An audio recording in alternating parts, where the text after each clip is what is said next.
Hello friends, अस्सलाम वालेकुम, जय हिंद। मंजिल एकेडमी के इस ऑनलाइन लर्निंग प्लेटफॉर्म पे एक बार फिर से आप सबका स्वागत है। खैर मकदम करता हूँ आप सबका। दोस्तों, आज एक बेहतरीन सेशन आपके लिए लेकर हाजिर हुआ हूँ और बेहतरीन सेशन जैसा कि आप देख सकते हैं यहाँ पर आरपीसी फर्स्ट ग्रेड परीक्षा 2022 का जो उर्दू का पेपर हुआ था उसको हम सॉल्व करने वाले हैं। लेकिन उसके साथ साथ हमें ये चीज़ जाननी बहुत ज़रूरी है कि जो 2022 में उर्दू का पेपर हुआ था उसमें 11 सवालों पे आरपीसी ने बोनस अंक दिए थे, यानी कि 11 सवालों पे स्टार बटन लगाकर और बोनस अंक चेप दिए थे आरपीसी ने। बहुत बड़ी बात है दोस्तों। तो ये 11 सवाल कौन से थे और इतने सवालों को आरपीसी को बोनस अंक क्यों देने पड़े? बहुत बड़ी बात होती है दोस्तों 11 सवाल, क्योंकि मेरिट को इधर से उधर धकेलने में ना बहुत बड़ा रोल होता है। एक एक सवाल की लड़ाई होती है। लेकिन यहाँ पे तो आरपीसी ने 11 सवालों की जो है बोनस अंक देकर मेरिट का सत्यानाश कर दिया था। तो वो कौन-कौन सी 11 सवालात थे, क्या कारण थे, क्या उनके उत्तर हो सकते हैं, इनको लेकर भी हम पूरा डिस्कस करेंगे। और जो पूरे 150 सवाल बने हैं वो मतलब किस टॉपिक से सवाल बना था, किस टॉपिक से सवाल उठाया था, अपने अंदाज में इस पेपर को सॉल्व करेंगे। और आपकी बहुत सारे सवालात में से एक सबसे ज़्यादा सवाल जो अभी मुझसे पूछा जा रहा है कि फर्स्ट ग्रेड उर्दू का जो न्यू कोर्स है वो आप कब तक लॉन्च कर रहे हैं? तो इस सवाल का भी जवाब मैं वीडियो के आखिर में दूंगा। सबसे पहले जो अपना महत्वपूर्ण जो सेशन होने वाला है वो इस पे होगा और इसके बाद में धीरे धीरे अपने एक एक करते हुए सारे सवालों के अपन जवाब देने की कोशिश करेंगे। ठीक है दोस्तों। अगर आपको इनमें से कोई भी इससे संबंधित फर्स्ट ग्रेड से संबंधित कोई भी आपका सवाल है तो आप मुझे इस नंबर पे व्हाट्सएप पे मैसेज डाल सकते हैं या कमेंट सेक्शन में कमेंट कर सकते हैं। ठीक है दोस्तों। तो चलिए शुरू करते हैं। जो 2022 में आरपीसी ने, आपको पता हो, 40 पद थे उस वक्त। आरपीसी ने कुल कितने पदों पर वैकेंसी ली थी? 40 पदों पे वैकेंसी ली थी फर्स्ट ग्रेड की। और इस बार जो 2024 के अंदर कितने पद दिए हमको? 26 पद दिए। याद रखिए दोस्तों, ये जो वैकेंसी है ये बैकलॉग की वैकेंसी है, यानी कि अभी कम से कम जो टोटल 2000 के आसपास की वैकेंसी आरपीसी ने दी है ना, वो कम से कम 8000 पदों की वैकेंसी आनी चाहिए थी। इतने पद खाली पड़े हैं फर्स्ट ग्रेड के अंदर। लेकिन ये कांग्रेस सरकार की जो बकाया बैकलॉग की वैकेंसी थी उसको ही दी है इस सरकार ने। जब इस सरकार का कार्यकाल पूरा होने वाला होगा तब ये दोस्तों ये पद वापस फर्स्ट ग्रेड में नई वैकेंसी के रूप में आएंगे। तो चलिए दोस्तों, हमें तो सिर्फ एक एक पद की लड़ाई लड़नी है। अपना एक ही पद चाहिए, उसके लिए हमें अपनी तैयारी करनी है। तो शुरू करते हैं आज का सबसे पहला सेशन, आज का पेपर जो हम सोल्व करने वाले हैं। ये आप देख सकते हैं आरपीसी का जो सेकंड पेपर था सब्जेक्ट का फर्स्ट ग्रेड के अंदर। और इसके अंदर आपको पता हो तो टोटल 150 सवालात की संख्या थी। 150 सवालात में आपको करने के लिए 3 घंटे समय दिया गया था, यानी कि 31/10/2022 को ये सील लगी हुई है वैसे। और एग्ज़ाम डेट थी 20 तारीख की। ओके। चलिए, ये इसके जो निर्देश होते हैं किसी भी पेपर को देने से पहले, आप भी याद रखिए। अगर फर्स्ट बार पेपर दे रहे हैं तो इन निर्देशों को बहुत बारीकी से आपको पढ़ना होता है हमेशा पेपर शुरू करने से पहले। ये क्या क्या निर्देश होते हैं इसको लेकर तो एक आप अलग से वीडियो बनाएंगे जब आपका एग्ज़ाम होगा तब। ठीक है, आज अपन डिस्कस करेंगे सबसे पहले इस सवाल को लेकर।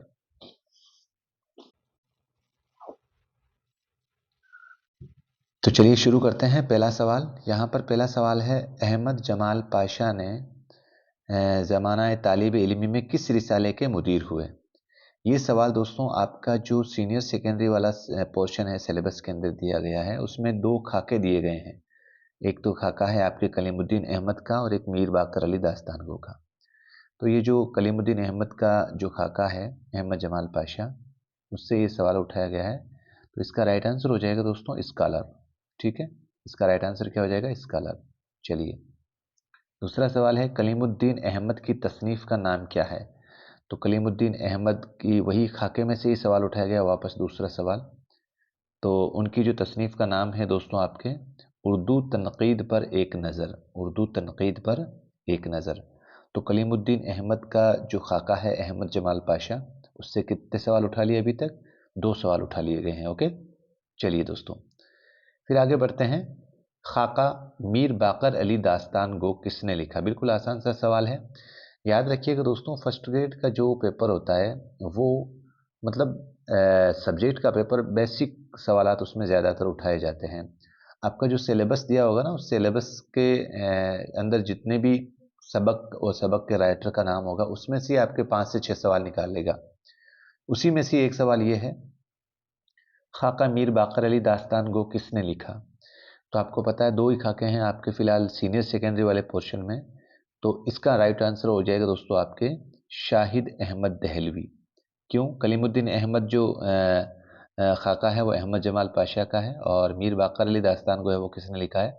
शाहिद अहमद दहलवी। ठीक है, तो ये सवाल आपका दूसरा खाका था उसमें से उठाया गया है। चलिए, मीर बाकर अली ने 60 साल की उम्र में कौन से कॉलेज में दाखिला लिया? तो ये मीर बाकर अली वही खाके में से दूसरा सवाल है। किस खाके में से?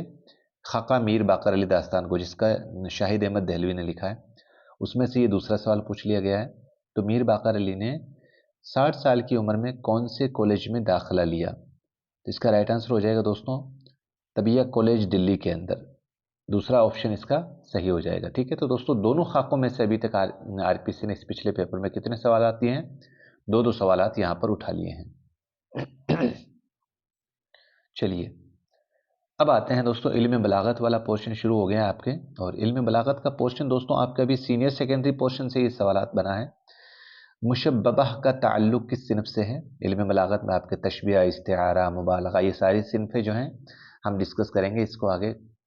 तो ये जो है दोस्तों आपके तशबिया से ताल्लुक़ रखता है।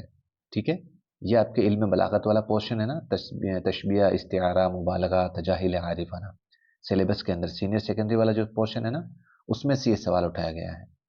ठीक है दोस्तों, चलिए फिर आगे बढ़ते हैं।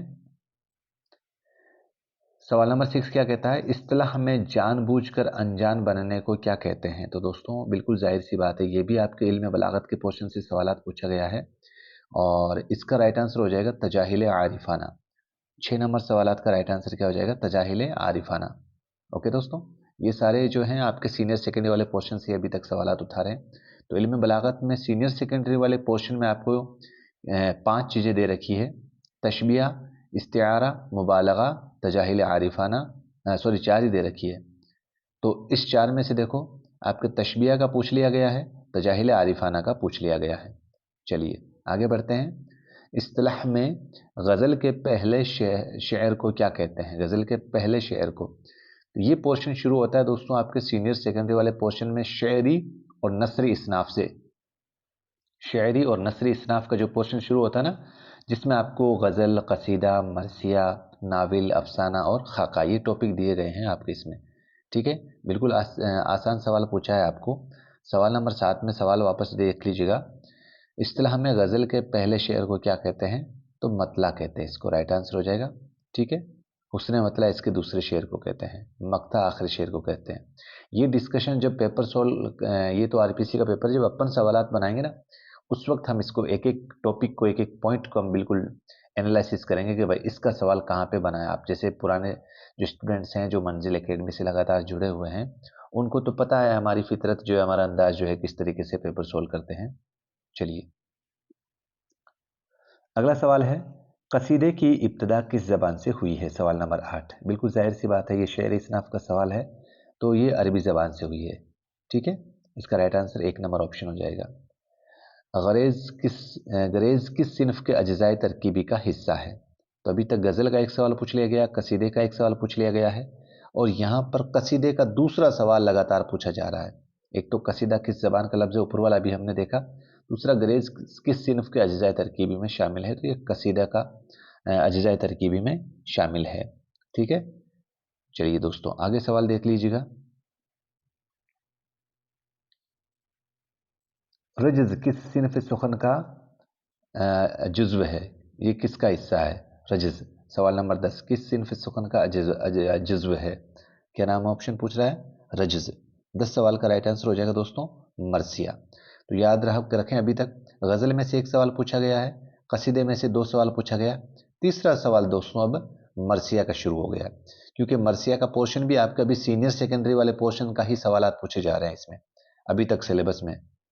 ठीक है, चलिए सवाल नंबर 11 क्या कहता है? मरसिया के लिए सबसे पहले किस शायर ने मुसद्दस की हैयत इस्तेमाल की थी? मुसद्दस की हैयत इस्तेमाल की थी किसके लिए, किस शायर ने? सवाल नंबर 11 में। तो दोस्तों इसका राइट आंसर हो जाएगा मिर्ज़ा मोहम्मद रफ़ी सौदा। मिर्ज़ा मोहम्मद रफ़ी सौदा। तो कसीदे का 2 सवाल पूछ लिया है, और मरसिया में से भी 2 सवाल पूछ लिया गया है। चलिए, सबसे फेमस जो सवाल जो माना जाता है उर्दू अदब के अंदर, चाहे कोई सा भी कंपटीशन हो, तो उस सवाल का नाम है उर्दू के पहले नाविल निगार। उस सवाल का नाम क्या है? उर्दू के पहले नाविल निगार कौन से हैं? ये सवाल आपको, चाहे आप फर्स्ट ग्रेड उठा लो, सेकंड ग्रेड उठा लो, थर्ड ग्रेड उठा लो, या किसी भी स्टेट का उर्दू का कोई कंपटीशन एग्जाम उठा लो, ये सवाल तो एग्जामिनर का फेवरेट है दोस्तों। ये सवाल तो आपको हर एग्जाम में मिल जाएगा, और बिल्कुल इसमें भी बच्चे गलती कर जाते हैं। तो जाहिर सी बात है, इसका राइट आंसर हो जाएगा डिप्टी नज़ीर अहमद। ये नाविल सवाल जो है आपके शेरी इसनाफ वाले पोर्शन से ही लिया गया। ये नाविल वाला सवाल जो है, शेरी इसनाफ में कौन कौन सी है? गज़ल, कसीदा, मरसिया, नाविल, अफसाना, खाका। सीनियर सेकेंडरी वाले पोर्शन में से ही सवाल उठाया गया है। लफ्ज़ नाविल किस ज़बान से माखूज है? बिल्कुल, ये सवाल भी सेकेंड ग्रेड में भी पूछा है और फर्स्ट ग्रेड में भी पूछा है, तो बिल्कुल इसमें गलती नहीं करनी है आपको। ये इतालवी ज़बान से ताल्लुक़ रखता है। तो कसीदे से 2 सवाल, मरसिया से 2 सवाल और नाविल से भी 2 सवाल पूछ लिए गए हैं। ठीक है। वहदत तासुर किस सिनफ के अज्जाए तरकीबी का हिस्सा है? वहदत तासुर, कई बार ये सवाल पूछा जाता है, दूसरे स्टेट्स के जो एग्ज़ाम होते हैं उसमें भी इस सवाल को पूछा जाता है। तो दोस्तों, ये अफसाना इसका राइट आंसर हो जाएगा, वहदत तासुर। सीधा फैक्चुअल सवाल है। वहदत तासुर जिसने हमें हमारे नोट्स में जिसने पढ़ा है, कि बिल्कुल अलग से इसका सवाल भी दिया है, इसको हाईलाइट भी करवाया गया है, इसको याद करने का तरीका भी बताया गया है। ठीक है दोस्तों, चलिए, मंदरजा झेल इक्तबास किस ड्रामे से माखूज है? किस ड्रामे से माखूज है? तो ये देख लीजिएगा आप। तो क्या हम उस ज़बान को काट कर फेंक दें जो राहत में इजहार शुक्र और मुसीबत में तालिब रहम के लिए अपने खालिक व मालिक का नाम लेती है? तो ये पूरा जैसे आपके सिलेबस में दिया गया है दोस्तों, ये दोस्तों इसका राइट आंसर आपके माना जाएगा यहूदी की लड़की। 15वां जो आंसर है उसमें यहूदी की लड़की आपको पता है। आगा हशर काश्मीरी का जो ड्रामा है आपके सिलेबस में सबसे पहला टॉपिक दिया गया है, उसमें से ये सवाल पूछा गया है। ठीक है, यहूदी की लड़की, उसमें से ही इस ड्रामे की जो लाइनें हैं वो आपको पूछी जाती है। और ये पैटर्न दोस्तों आरपीसी का कोई भी आप एग्ज़ाम में उठा लें, उसमें ये पैटर्न अभी ट्रेंड में चल रहा है इस पे, क्योंकि एग्जामिनर ये आपका माइंड चेक करता है कि उसने पूरा ड्रामा पढ़ा है कि नहीं पढ़ा है। क्योंकि रटे रटाए पर्सन अब जाए, उसको पता है कि अब बच्चे जो है कंपटीशन ज़्यादा है, वो उस ड्रामे को बिल्कुल बारीकी से खुद पढ़ता है, उसके बाद में सवाल पुटअप करता है वहाँ से। ठीक है दोस्तों, चलिए, अब यहाँ पर आप देखिएगा, ये जो 16वां सवाल है, ये 16वां सवाल आपके आरपीसी ने बोनस दिया था, यहाँ पर बोनस। ठीक है, यहाँ पर आपको स्टार दे दिया था उसने। क्यों दिया था? सवाल पूछा है, ड्रामा यहूदी की लड़की में मार्क्स की महबूबा का नाम क्या है? मार्क्स की महबूबा का नाम क्या है? तो यहाँ पर अगर इनके ऑप्शन चेक करें, तो इस ऑप्शन के अंदर यहाँ पर दोस्तों इमला की गलती की वजह से ये ऑप्शन गलत माना है आरपीसी ने। क्यों? क्योंकि उसकी जो महबूबा थी उसका नाम था हिन्ना। ठीक है, हिन्ना। लेकिन यहाँ पर ये देखो, ये है के नीचे जीम की मात्रा की तरह से कोई बिंदी लग गई, जिन्ना के नाम से ये पढ़ा जाने लगा, दिखाई दे रहा है। तो इस वजह से ये बच्चों को भी नहीं समझ में आ रहा था कि यार इस तरह की तो, या इस नाम की तो कोई महबूबा थी नहीं मार्क्स की। तो ज़्यादातर बच्चों ने हालांकि किया तो इसी ऑप्शन पे टिक था, लेकिन ये आरपीसी ने इसलिए गलत माना है क्योंकि उसके ऑप्शन में जो टाइप था वो गलत हो गया था। तो इस कारण इस सवाल के अंदर 2 नंबर बोनस बच्चों को दिए गए थे। ओके, ये समझ में आ गया। 16वां सवाल, 16वें सवाल के अंदर बोनस किस वजह से दिया गया था? इमला की गलती की वजह से। चलिए, सवाल नंबर 17 क्या कहता है?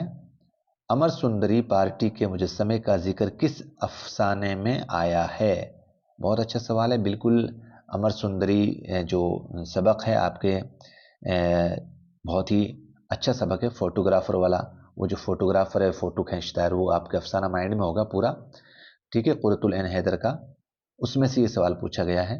क्योंकि आपके टॉपिक में अफसाना जो सीनियर सेकेंडरी वाले पोर्शन में, उसमें पहला ही जो अफसाना है वो फोटोग्राफर है, कुर्रतुल ऐन हैदर का, उसमें से ये सवाल आपको पूछा गया है। ओके दोस्तों, चलिए सवाल नंबर 18 देखते हैं। अफसाना फोटोग्राफर में जिंदगी की किस हकीकत का बयान किया गया? ये सवाल रिपीट होता है दोस्तों। मैंने 2-3 और स्टेट के एग्जाम जब पेपर मैंने उठाए थे दूसरे स्टेट्स के, उसमें भी इस सवाल को पूछा गया है। तो इसका दोस्तों दुनिया मेहमान खाना है, यानी कि बस इस दुनिया के अंदर मतलब मालिक बन के मत बैठो, आपको भी एक ना एक दिन जाना है। कितना मतलब जो आपका अभी जो वक्त चल रहा है, जिसको अच्छा वक्त चल रहा है उसको घमंड नहीं करना चाहिए कि भाई मेरा वक्त हमेशा ऐसा ही चलेगा, और जिसका बुरा वक्त चल रहा है उसको हिम्मत नहीं हारनी चाहिए, क्योंकि वक्त बदलने में देर नहीं लगती है। तो दुनिया जो है, जहाँ पर जो आया है उसको जाना है एक दिन निश्चित होकर। तो दुनिया सिर्फ एक मेहमान खाना है, यही इसके अंदर बयान किया गया है सवाल नंबर 18 के अंदर। तो फोटोग्राफर जो आपके अफसाना है उसमें से 2 सवाल आपके इसमें से इस पेपर में पुटअप किए गए हैं। चलिए, अब आपके सवाल बनता है 19वां, अफसाना निगार ने लम्हे की कहानी को किस किरदार की ज़बानी बयान किया गया है। अब याद रखिएगा दोस्तों, ये भी आपके सिलेबस में सीनियर सेकेंडरी वाला पोर्शन जो है उसमें दूसरा ही अफसाना है लम्हे, और जिसके मुसन्निफ कौन है? बलवंत सिंह। कौन है? बलवंत सिंह। इस सबक में से आपको ये सवाल पूछा गया है, और इसका राइट आंसर क्या है? उमाकांत की जबान से। राइट आंसर क्या है? उमाकांत की जबान से। चलिए, 20वां सवाल क्या कहता है? रचिराम जी कौन है भाई? रचिराम कौन है? वकील है, एक डॉक्टर है, एक प्रोफेसर है, एक इंजीनियर है? तो इसका राइट आंसर हो जाएगा दोस्तों दूसरा, डॉक्टर है वो। रचिराम जी कौन है? डॉक्टर हैं। चलिए, ये भी आपके उसी में से ही सबक में से ही है दोस्तों। फिर अगला सवाल आता है, सुरेंद्र प्रकाश को किस अफसानवी मजमूए पर साहित्य अकादमी अवार्ड से नवाजा गया? सुरेंद्र प्रकाश। सुरेंद्र प्रकाश बिल्कुल आपके सिलेबस में दिया गया है, बजूका नाम से आपके सिलेबस में दिया हुआ है, बजूका नाम से इनका अफसाना, और उसी में से ही ये सवाल आपके पूछा गया है। तो 21 का दोस्तों राइट आंसर हो जाएगा बाजगोई। किस अफसाने पर इनको साहित्य अकादमी अवार्ड दिया गया? बाजगोई। ओके दोस्तों। 22वां सवाल देखते हैं, मुंशी प्रेमचंद के नावल गऊदान के मरकजी किरदार हुरी को सुरेंद्र प्रकाश ने अपने किस अफसाने में जिंदा दिखाया? तो सुरेंद्र प्रकाश का आपके यहाँ पर अफसाना कौन सा है? बजूका। और बजूका में से पहला सवाल साहित्य पे पूछ लिया इनकी जीवनी से, और दूसरा सवाल इनका जो अफसाना है उसमें से पूछ लिया गया है। तो 22 के अंदर राइट आंसर हो जाएगा दोस्तों बजूका। हुरी का इनमें जो किरदार है उसको नावल के गऊदान के मरकजी किरदार हुरी को सुरेंद्र प्रकाश ने अपने अफसाने में जिंदा दिखाया है। तो अभी तक अगर आप देखें, फोटोग्राफर से 2 सवाल पूछे हैं, और लम्हे से 2 सवाल पूछे हैं, और बजूका से भी 2 सवाल पूछे हैं अभी तक। ठीक है दोस्तों। अब चलते हैं दोस्तों सवाल नंबर 23। सवाल नंबर 23 कहता है, इकबाल मजीद की जाए पैदाइश क्या है? अब इकबाल मजीद का हो गया, आप कहोगे कि सर ये कहाँ है सिलेबस में? तो दोस्तों आपके अफसाना दिया गया है सुकून की नींद। सुकून की नींद आपके सिलेबस में दिया गया है सीनियर सेकेंडरी वाले पोर्शन में। उन्हीं के मुसन्निफ जो हैं इकबाल मजीद साहब हैं, और इकबाल मजीद की जाए पैदाइश कहाँ मानी जाती है? सीतापुर। कहाँ मानी जाएगी? सीतापुर। सीन से सीतापुर, सीन से सुकून की नींद। ठीक है, इस तरीके से ट्रिक्स बनाकर मैं अपने बच्चों को याद कराता हूँ। चलिए दोस्तों, आगे देखते हैं सवाल नंबर 24। फसल उगाना तो तौहीन आमेज काम समझने लगे हैं, अफसाना सुकून की नींद के इस जुमले में तौहीन आमेज के क्या माने हैं?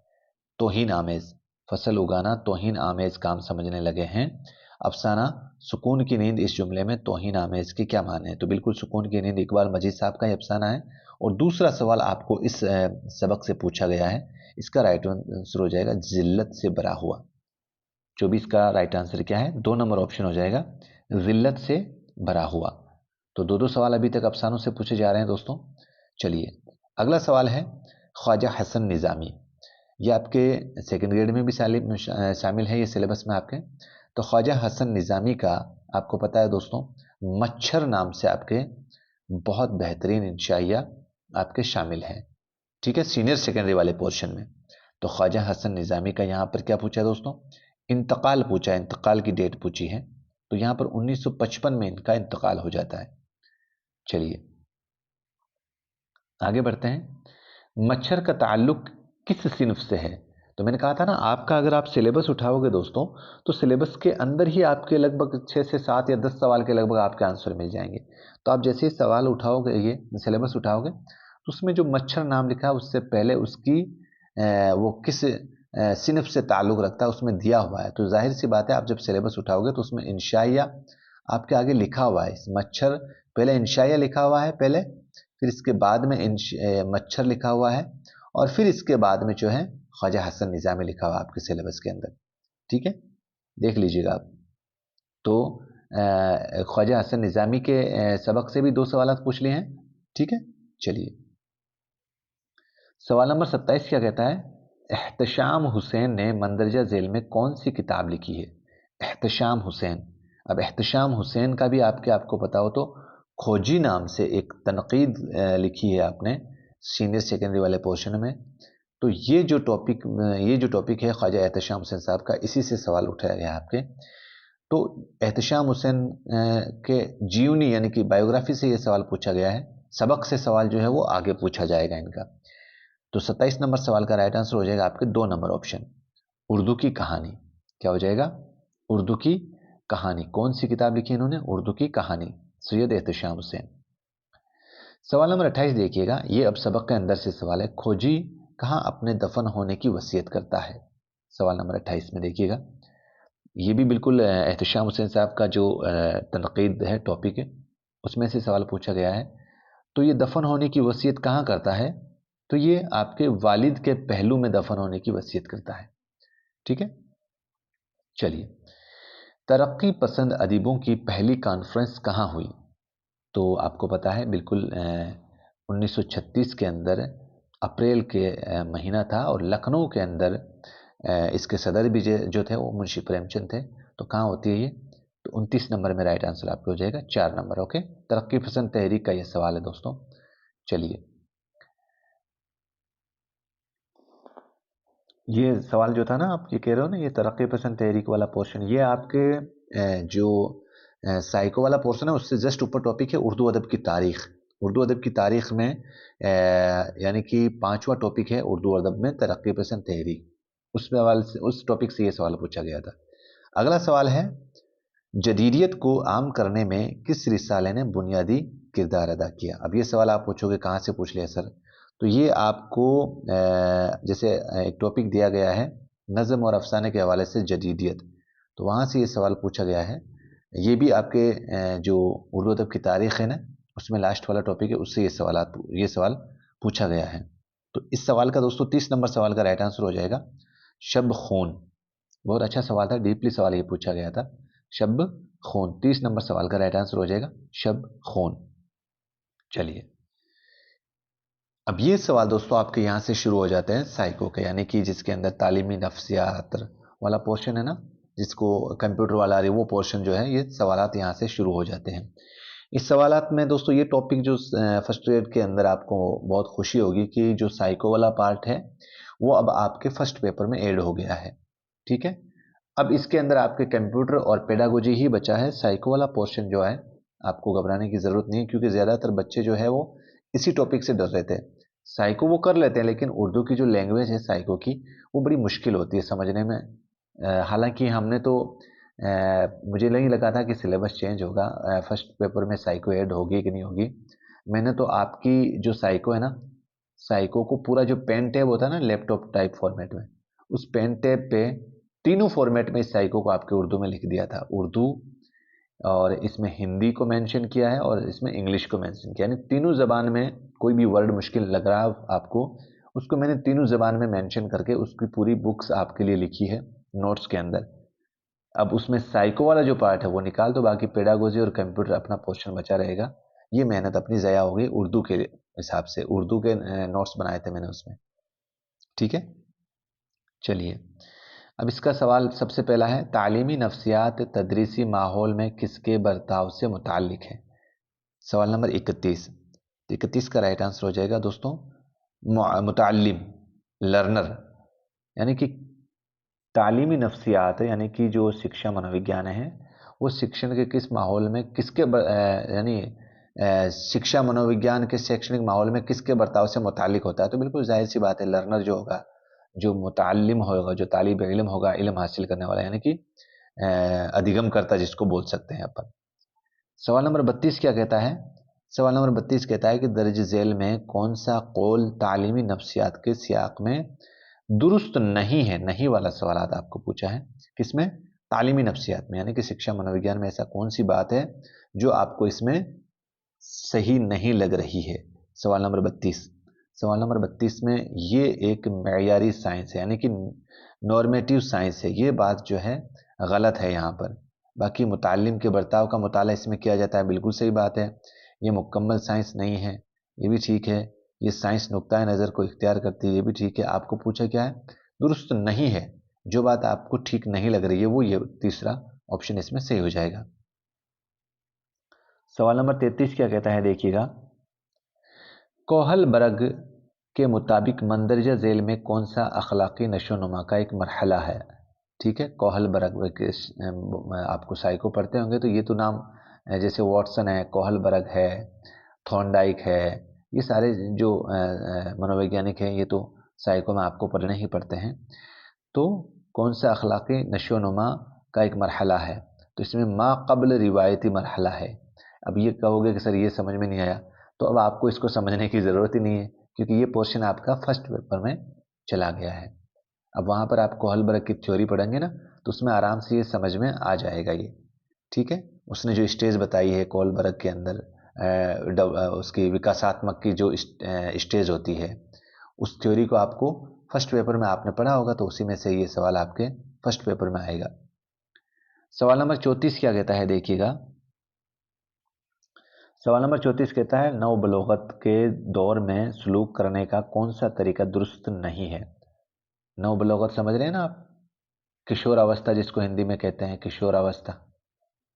ठीक है, किशोर अवस्था के दौर में सलूक करने का कौन सा तरीका दुरुस्त नहीं है। नहीं पूछ रहा है दोस्तों भाई, मुनासिब रहनुमाई फराहम करना ये तो बिल्कुल दुरुस्त तरीका है, अखलाकी तालीम फराहम करना ये भी दुरुस्त तरीका है, और मुनासिब जिनसी तालीम फराहम करना ये भी दुरुस्त तरीका है। लेकिन नवबलोगत यानी कि किशोर अवस्था के दौर में, किशोर अवस्था में जो सलूक करने का जो तरीका है वो दुरुस्त कौन सा नहीं है। सख्त तावीबी तफाउल यानी कि स्ट्रिक्ट डिसिप्लिन एक्शन, यानी कि ज़्यादा अनुशासन अनुशासन तरीके से उस पर सख्ती करना, सख्त तवीबी तफाउल जिसको बोलते हैं इंग्लिश में स्ट्रिक्ट, सख्त अनुशासन की क्रिया जिसको बोल सकते हैं, तो ये दुरुस्त जो है नहीं है बिल्कुल। सवाल नंबर 35 क्या कहता है, रस्मी तफ़ाइली मरहले यानी कि फॉर्मल ऑपरेशन स्टेज को इस तरह बयान किया जा सकता है। मादी तफक्कुर यानी कि कॉन्क्रीट थिंकिंग, और तसव्वुर साजी की इब्तदा, तजरीदी इस्तदलाली फ़िक्र, और अच्छे काम करने वाली सलाहियत का आगाज़। तो इसका राइट आंसर हो जाएगा दोस्तों तजरीदी इस्तदलाली फ़िक्र, एब्स्ट्रैक्ट लॉजिनल थिंकिंग, इसका राइट आंसर हो जाएगा 35 में तीसरा ऑप्शन हो जाएगा। अब इसको मैं यहाँ पर इसलिए नहीं समझा रहा हूँ डीपली, क्योंकि ये पोर्शन दोस्तों आपके हिंदी वाला जो लैंग्वेज है, हिंदी मीडियम वाले फर्स्ट पेपर में साइको का, उसमें चला गया है ये। ठीक है, नवबालिगों यानी एडोलसेंस में ख़ानदानी टकराव की वजह आम है। नवबालिग यानी कि किशोर अवस्था में ख़ानदानी टकराव की वजह आम क्यों है भाई, तो इसका राइट आंसर हो जाएगा दोस्तों, यहाँ पर नीचे आइएगा और ये सवाल थोड़ा सा नीचे और ले जाता हूँ, थोड़ा कम जूम करके देखते हैं। ये ऑप्शन आप देख रहे हैं ना, अलिफ बे और जीम, अलिफ बे और जीम, ये इसका राइट आंसर हो जाएगा दोस्तों 36 के अंदर। अब अलिफ सवाल ऑप्शन क्या है, नज़्म व ज़ब्त का तरीका बिल्कुल सही है। ठीक है, बे क्या है, भाई बहनों के साथ ताल्लुक़ बिल्कुल सही है, और जीम कौन सा है, नापुख्ता बर्ताव, यानी कि आपके इसमें तीनों ही ऑप्शन जो है वो दोस्तों वजह इसमें सही माने गए हैं। ओके, चलिए, थॉर्नडाइक के ज़रिए, थॉर्नडाइक के ज़रिए पेश किए गए ख़यालात और निज़ाम को जाना जाता है। थॉर्नडाइक के ज़रिए, थॉर्नडाइक थ्योरी आपके साइको का बड़ा टॉपिक है, थॉर्नडाइक की पूरी थ्योरी दी हुई है आपके इसमें। तो इसका राइट आंसर दोस्तों क्या हो जाएगा, इर्तबातियात, यानी आपके इसको इंग्लिश में कहते हैं कनेक्शनिज़्म। इर्तबातियत को इंग्लिश में क्या कहते हैं, कनेक्शनिज़्म। ये राइट आंसर आपका इसमें हो जाएगा 1 नंबर ऑप्शन। ठीक है, ये आपके साइको के अंदर जिसको गेस्टाल्ट थ्योरी कहते हैं और व्यवहारवादी थ्योरी कहते हैं और क्लासिक की थ्योरी कहते हैं, क्रियात्मक थ्योरी कहते हैं। ये अलग अलग हैं जो आपके जब आप पढ़ोगे ना अधिगम, अधिगम टॉपिक है ना आपके, गेस्टाल्टवाद अलग थ्योरी है, व्यवहारवाद अलग थ्योरी है, ठीक है ना, उसमें से ये सवालात पूछे गए हैं। तो ये पार्ट अब आपको घबराने की जरूरत नहीं है, ये फर्स्ट पेपर में चला गया है। ओके, चलिए आगे देखते हैं। सवाल नंबर 38 क्या कहता है? जेल में कौन सी हालत तामीर पसंदी को बढ़ावा नहीं देती? तामीर पसंदी को बढ़ावा नहीं देती है दोस्तों। सवाल नंबर 38 का राइट आंसर है मसनवी प्रोग्राम। मसनवी प्रोग्राम, तो आप कहोगे कि सिमुलेशन प्रोग्राम जिसको बोल सकते हैं ना। सिमुलेशन यानी कि किसी दूसरी विधि से हम जो है अनुकरण करके या किसी की नकल करके हम सीखते हैं ना, उसको सिमुलेशन कहते हैं। यानी कि खुद मतलब बनाने की सोचते हैं किसी दूसरे को देख करके कि भाई इस चीज़ को हम कर सकते हैं, तो बढ़ावा नहीं देती है। तो ये चीज़ ऐसी है, नकल करके किसी से नकल करना, तो ये इन तीनों चारों ऑप्शनों में से ये ऑप्शन जो है सबसे परफेक्ट है। 38 का राइट आंसर क्या है? 4 नंबर ऑप्शन।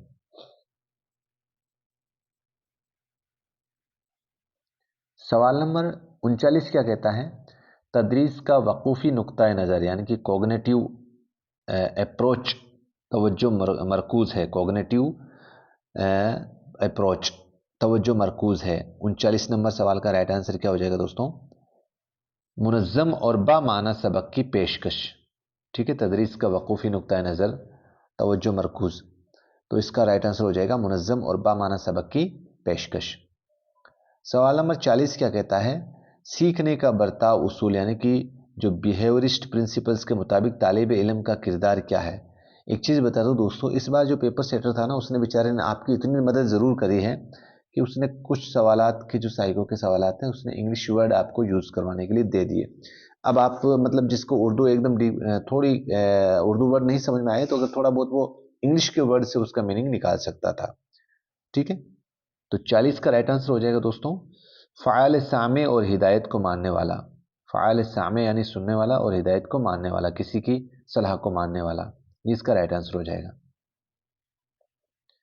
सवाल नंबर 41 क्या कहता है? जेल में कौन सा मुताबिकत के हुसूल यानी कि आपके एचलिंग एडजस्टमेंट, जिसको समायोजन आपके टॉपिक है ना, समायोजन, उस टॉपिक से सवाल पूछा गया है। तो के लिए रास्त तरीका कौन सा है, डायरेक्ट मेथड कौन सा है? ठीक है, सवाल नंबर 41 में, तो इसका राइट आंसर हो जाएगा दोस्तों जारहाना बर्ताव कबूल करना। जारहाना बर्ताव कबूल करना। चलिए, सवाल नंबर 42 क्या कहता है? जज्बाती जहानत, जिसको संवेगात्मक बुद्धि आप बोलते हैं ना हिंदी में, संवेगात्मक बुद्धि, ये आपके टॉपिक दिया गया है। लेकिन अब आपको डरने की जरूरत नहीं है। ये पोर्शन किस में चला गया है? ये आपके चला गया है फर्स्ट पेपर में। बुद्धि वाला जो टॉपिक है, फिर उसमें बुद्धि का पार्ट होता है ना, संवेगात्मक बुद्धि, उसमें से ये सवालात पूछा गया है। तो सवाल क्या है? जज्बाती जहानत की कौन सी जहत हिंदुस्तानी तनाजुर नहीं है? हिंदुस्तानी तनाजुर नहीं है। तो राइट आंसर 42 के अंदर दोस्तों जज्बाती अदम ताउन यानी कि इमोशनल इम्बेलेंस जो है वो हिंदुस्तानी तनाजुर में शामिल नहीं होती है। एक नंबर ऑप्शन इसका सही हो जाएगा। सवाल नंबर फिर है दर्जे यानी कि जो क्लासरूम है उसमें अबलाग व तरसील, जिसको कम्युनिकेशन की सही तरतीब, कम्युनिकेशन यानी कि संप्रेषण, जिसका आपके सिलेबस में दिया गया है संप्रेषण, उसकी सही तरतीब क्या हो सकती है? अच्छा सवाल है दोस्तों ये। तो ये 43 का राइट आंसर आपके हो जाएगा इसमें उस्ताद, फिर मवाद, फिर मवासिलाती चैनल, और फिर तलबा, यानी कि इसमें स्टूडेंट जो है वो सबसे आखिर में माना जाता है और उस्ताद सबसे पहले माना जाता है। ठीक है, औसाफ और औसाफ के इकदार किस मॉडल के नहव से मुतालिक अज्जा है? सवाल नंबर 44 44। इसका भी राइट आंसर दोस्तों तस्वुरात के हुसूल का मॉडल। ठीक है, सवाल नंबर 45 देखिएगा, पेश की मुंतजिम मॉडल यानी कि एडवांस ऑर्गेनाइजर मॉडल में उस्ताद का किरदार क्या है? तो 45 का राइट आंसर आपके हो जाएगा दोस्तों इसमें बामाना तरतीब के साथ मवाद मुहैया कराना। बामाना तरतीब के साथ जो आपका मवाद है, जो आपके विषय वस्तु है, उसको मुहैया कराना, ये उस्ताद का किरदार है किसमें, एडवांस ऑर्गेनाइजर मॉडल के अंदर, ठीक है, जिसको उर्दू में पेशगी मुंतजिम मॉडल कहते हैं। सवाल नंबर 46 देखते हैं। ऑडियो विजुअल यानी कि इमदादी अशिया की ज़रूरियात का इंतखाब होना चाहिए, किस वक्त होना चाहिए, किस में होना चाहिए भाई, सीखने और जांचने में, या सीखने की साख्त और सीखने के मकसद में, या हौसला अफजाई में, या उस्ताद की दिलचस्पी के अंदर। तो आपको इसमें सीखने की साख्त और सीखने का मकसद, इसके अंदर दोस्तों जो इमदादी अशिया है उसकी ज़रूरियात की इंतखाब होना ज़रूरी है, ठीक है। चलिए अब आगे बढ़ते हैं दोस्तों 47वां सवाल। अब 47वां सवाल दोस्तों, ये आपके वही सवाल आ गया जिसमें आरपीएससी ने आप पर रहम किया था, आपको बोनस अंक दे दिया था, स्टार दे दिया था। क्यों दे दिया था, थोड़ा सा बता देता हूँ। इसमें देखिएगा जेल में, क्योंकि ये पार्ट आपके कंप्यूटर वाला पार्ट जो है वो सब्जेक्ट में रहेगा दोस्तों, आप ये मत भूलना कि कंप्यूटर वाला पार्ट भी आपके फर्स्ट पेपर में ऐड हो गया। तो जेल में कंप्यूटर का कौन सा प्रोग्राम हिदायत देने में ताउन करता है, आपको पूछा है इसने। इस सवाल तो सही मतलब दिया था इसने, लेकिन जो ऑप्शन थे वो इस सवाल के नहीं थे। आपको तो प्रोग्राम पूछा था कंप्यूटर का, लेकिन इसने क्या कर दिया, इसने उस प्रोग्राम की, किसी प्रोग्राम को लेकर कि भाई क्या मदद कर सकता है वो प्रोग्राम, उस प्रोग्राम को लेकर सवाल पूछ लिया था। जबकि पूछा क्या है, उस प्रोग्राम का नाम पूछा है। तो यहां पर जैसे मान लो कि कोई आपके इसमें जैसे ऑपरेटिंग सिस्टम को लेकर सवाल पूछ सकता था, वो ऑप्शन में दे सकता था, ठीक है। तो ये सवाल आपको 47वां सवाल जो है वो आपके इसमें बोनस दिया गया है। क्यों, कि भाई कंप्यूटर का कौन सा प्रोग्राम हिदायत देने में ताउन करता है, यानी कि प्रोग्राम तो या तो कोई सिस्टम सॉफ्टवेयर होगा, या ऑपरेटिंग सॉफ्टवेयर होगा, या कोई और दूसरे सॉफ्टवेयर का नाम यहाँ पर दिया हुआ होगा। तो इसमें से वो ऑप्शन सी हो सकता है, ये तो इसमें से कोई मैच नहीं हो रहा है, इसलिए इसमें आपको बोनस दिया गया था। सवाल नंबर 38 देखें। जेल में कौन सा काम या फंक्शन सर्च इंजन का नहीं है।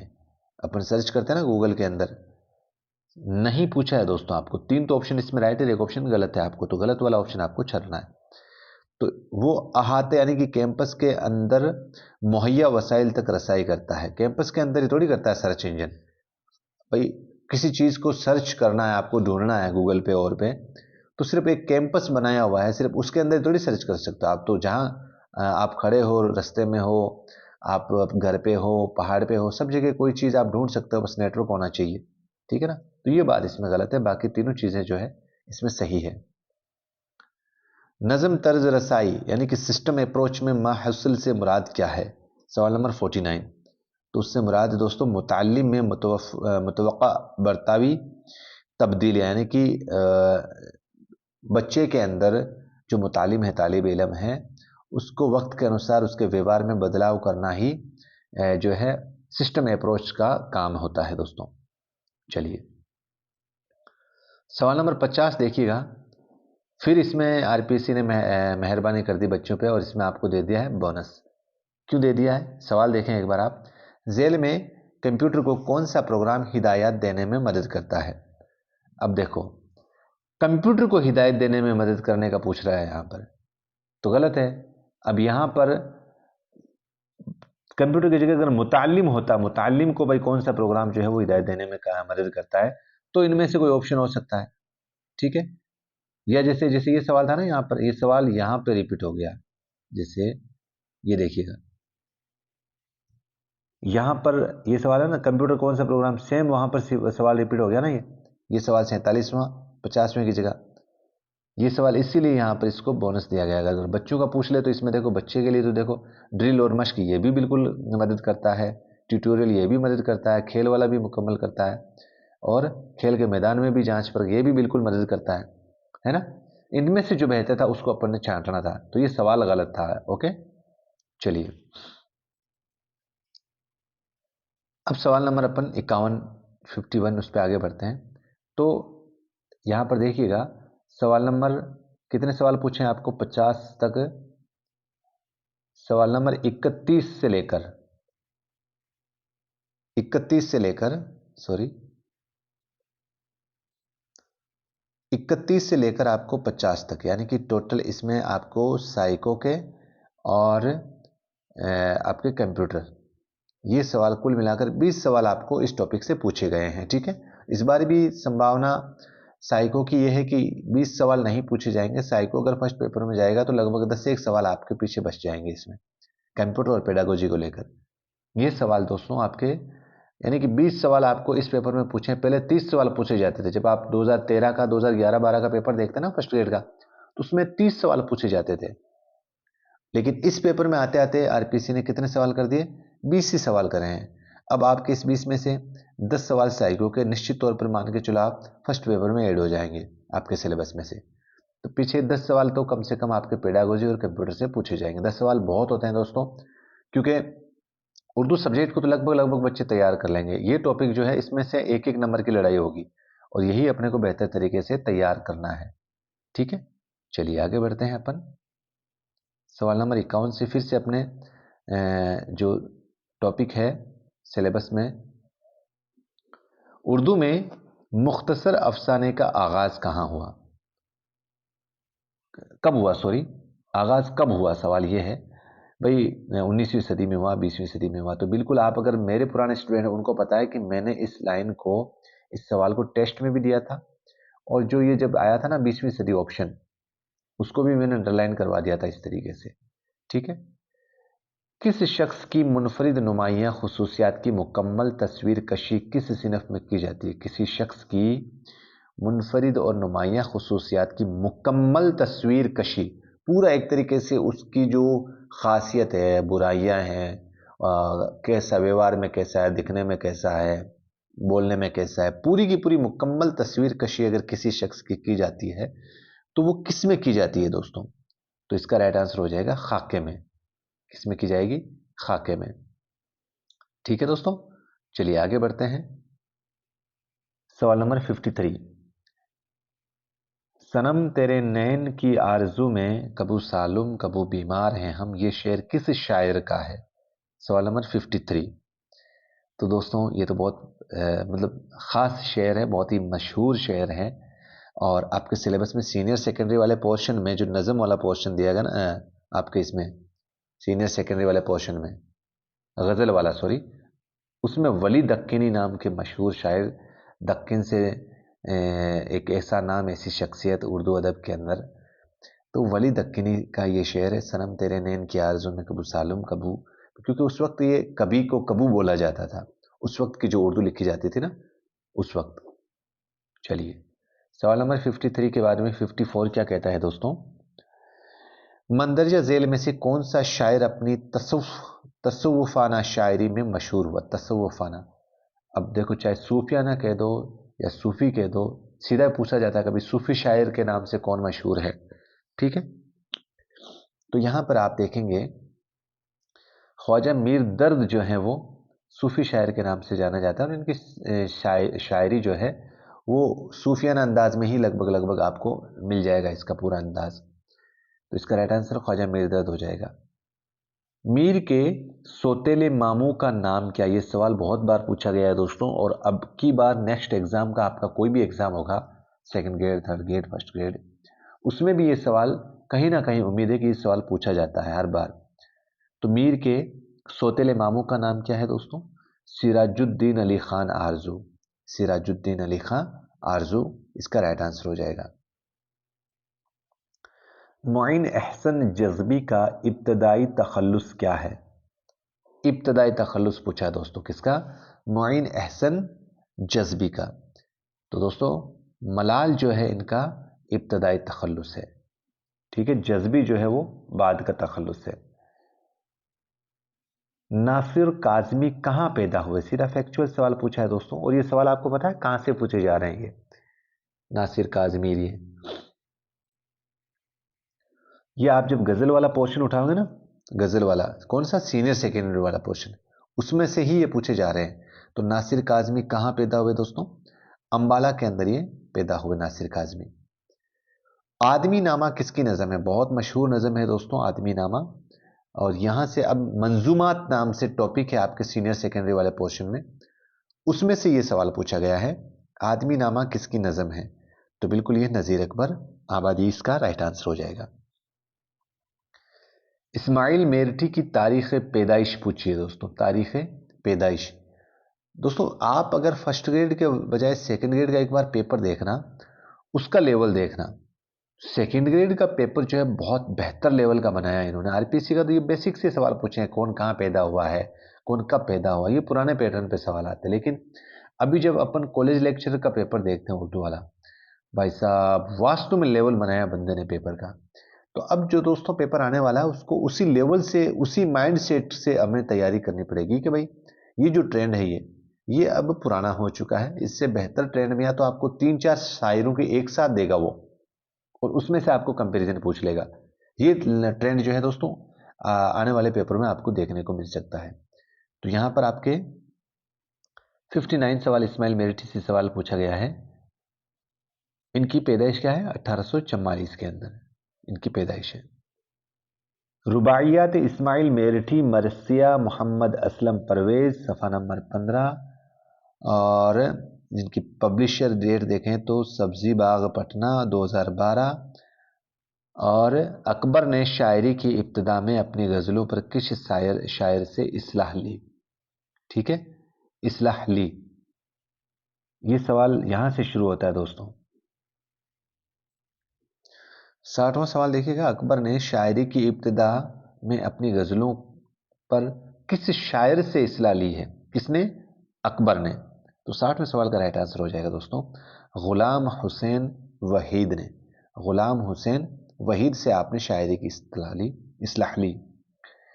सवाल नंबर 61 क्या कहता है? बिसात रक्स किस शायर का शेरी मजमुआ है? बहुत ही पॉपुलर, बहुत ही मशहूर मजमुआ है दोस्तों।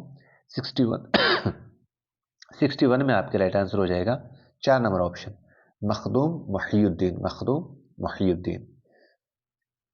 मावरा किस शायर का पहला शेरी मजमुआ है? मावरा 62 का इसका राइट आंसर हो जाएगा आपके नून मीम राशिद। नून मीम राशिद। इनके पूरे नाम को लेकर सवाल कई बार पूछा जाता है। नून मीम राशिद का पूरा नाम लिखिए दोस्तों, ये सवाल कई बार पूछा जाता है, आप ध्यान रखना इस बात का। सवाल नंबर 63 कहता है 63 में नमक ख्वान तकल्लुम बेफसाहत मेरी किस शायर का मशहूर मरसिया है? दोस्तों सीधा सिलेबस से उठाया गया सवाल है, आपका सिलेबस उठाएंगे ना आप तो जो ग्रेजुएशन वाला पोर्शन है उसमें से सीधा सवाल दिया गया है मरसिया को लेकर कि भाई ये मीर अनीस का जो है मरसिया है। क्यों? कि भाई आपके तो कसीदे के नीचे, जस्ट नीचे ऑप्शन में ग्रेजुएशन वाले पोर्शन में मरसिया एक ही तो दिया है, नमक ख्वान तकल्लुम पे फसाहत मेरी, ठीक है ना, मीर अनीस का है ये। सवाल नंबर 64 क्या कहता है? मीर अनीस के वालिद का नाम क्या है? तो मीर जाहक है, मीर हसन है, मीर खलीक है, मीर ज़मीर है। बहुत अच्छा सवाल है। तो ये 64 में 3 नंबर ऑप्शन हो जाएगा, मीर खलीक इनके वालिद का नाम हो जाएगा। मीर अनीस का इंतकाल किस सन में और मीर अनीस को लेकर ही सवाल पूछे जा रहे हैं लगातार आपके। तो 65 में बायोग्राफी को लेकर सवाल आते हैं, ये तो बेसिक सवाल है दोस्तों। 1874 में इनका इंतकाल हो जाता है, ठीक है, 1874 में इंतकाल पूछा है मीर अनीस का इंतकाल, ध्यान देना, आप पैदाइश नहीं पूछिए 65 में। चलिए आगे बढ़ते हैं। रुबाई के लिए फ़न के असातिज़ा ने कितने औज़ान मुकर्रर किए? रुबाई के लिए कितने औज़ान मुकर्रर किए? तो 24 औज़ान मुकर्रर किए। रूह रवां किस शायरी का मजमुआ है? किस शायर का मजमुआ? यहाँ पर इसने गलत लिखा है, इमला गलत है यहाँ पर। रूह रवां किस शायर का मजमुआ है? तो 67 में जगत मोहन लाल रवां। जगत मोहन लाल रवां पूरा नाम है इसका।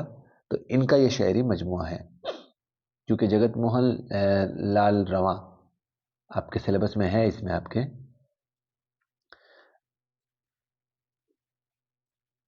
भाई आपको जाहिर सी बात है कि जो सीनियर सेकेंडरी वाला पोर्शन है उसमें जगत मोहन लाल रवां और अमजद हैदराबादी इनके रुबाइयात आपको सिलेबस में दे रखी है, रुबाइयात। तो उसी में से आपके ये सवाल आते हैं, उसी टॉपिक से। तो अमजद हैदराबादी का पूरा नाम क्या है? अमजद हैदराबादी का पूरा नाम क्या है? अमजद हुसैन। अमजद हुसैन इनका पूरा नाम है। 68 के अंदर 1 नंबर ऑप्शन जो है वो सही हो जाएगा। 69 क्या कहता है? अख्तर शेरानी के वालिद का नाम क्या है? अख्तर शेरानी के वालिद का नाम क्या है?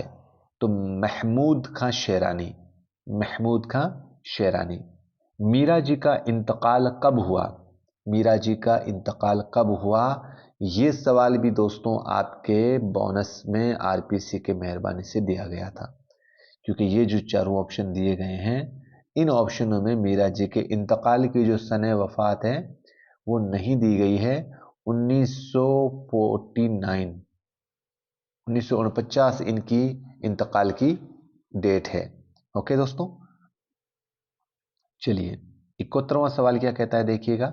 सलाम मछली शहरी की नज़मों का मजमुआ है। सलाम मछली शहरी की नज़मों का मजमुआ कौन सा है भाई? इसमें मावरा है या ख्वाब ख्याल है या मेरे नगम है या पिनहारी है? ठीक है, तो आपके 71 के अंदर राइट आंसर हो जाएगा मेरे नगमे, मेरे नगमे। शायर मजदूर किस शायर को कहा जाता है? ये बिल्कुल आपकी जो बुक है उसमें से ये सवाल उठाया गया है, आरबीसी की जो बुक है उसमें से। तो 72 के अंदर राइट आंसर हो जाएगा एहसान दानिश। एहसान दानिश को शायर मजदूर कहा जाता है। बहुत ही मशहूर ड्रामा दरवाज़ा खोल दो का किरदार है, कौन सा है भाई इसमें? इन चारों में करीमुल्लाह, अजीमुल्लाह, अनीसुल्लाह और खलीलुल्लाह। तो करीमुल्लाह इसके अंदर बहुत ही मशहूर किरदार है दोस्तों। दोस्तों आप सभी को पता है कि जो दरवाज़ा खोल दो, ये जो ड्रामा है ये कृष्ण चंद्र का है। किसका है? कृष्ण चंद्र का। उसका जो मुख्य किरदार है वो करीमुल्लाह है। चलिए, ड्रामा दरवाज़ा खोल दो में शकूरा, शकूरा कौन है भाई? मुलाजिम है, इंजीनियर है, या आपके इनमें से और कौन सा जो ऑप्शन है वो सही हो सकता है? तो बिल्कुल ये आपको पता है कि मुलाजिम है। ये कौन है? मुलाजिम। 75 में है कमल कुंज के मालिक कौन है? कमल कुंज के मालिक कौन है 75 के अंदर? तो दोस्तों पंडित रामदयाल। कौन है ये? पंडित रामदयाल। क्यों ये आपके सवाल पूछा गया है दोस्तों? उसमें से मुंशी प्रेमचंद का जो नावल है ना, बेवा वाला, उसमें से ये सवाल पूछे गए हैं। चलिए आगे देखते हैं। ये लाइन जो है सीधी किसी टॉपिक से उठाई गई है, सबक से उठाई गई है। क्या है? तो क्या हिंदुओं के लिए उर्दू बोलना गुनाह है? पिताजी, लाखों हिंदू हैं इस देश में जो उर्दू लिखते, पढ़ते और बोलते हैं। इसके अदब पर सर, ये थोड़ा सा दिखाई नहीं दे रहा, धुंधला है, पर सर धुनते हैं। इसकी शायरी पर जान देते हैं। ये इक्तिसाब किस ड्रामे से माखूज है? बहुत ही अच्छा सवाल पूछा है भाई, अंदर से पूछा है, इस सबक के अंदर से। तो इसका राइट आंसर हो जाएगा दरवाजे खोल दो। दरवाजे खोल दो किसका है? कृष्ण चंद्र का है। और ये है क्या? ये ड्रामा है, कृष्ण चंद्र का ड्रामा है दरवाजा खोल दो, और उसी में से ही ये सवाल आपको पूछा गया है।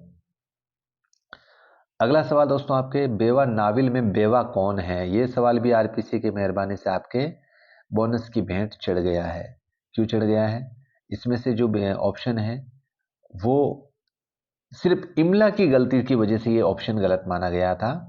और देखो क्यों माना गया था।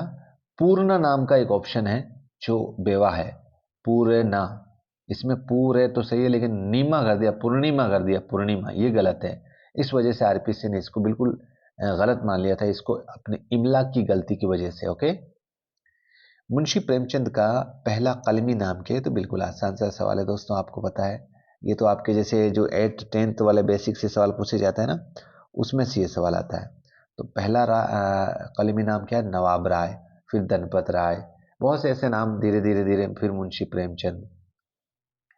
नाविल बेवा में काशी के आर्य मंदिर में किसकी तकरीर हो रही थी? ये सवालात आपको, जो नाविल जो ड्रामे वगैरह होते हैं ना, उसको पूरा पढ़ना होता है, और अगर नहीं पढ़ेंगे तो फिर ये सवालात आपके गलत हो जाएंगे। तो ये पंडित अमरनाथ की तकरीर हो रही थी वहां पर। किसकी हो रही थी? पंडित अमरनाथ की।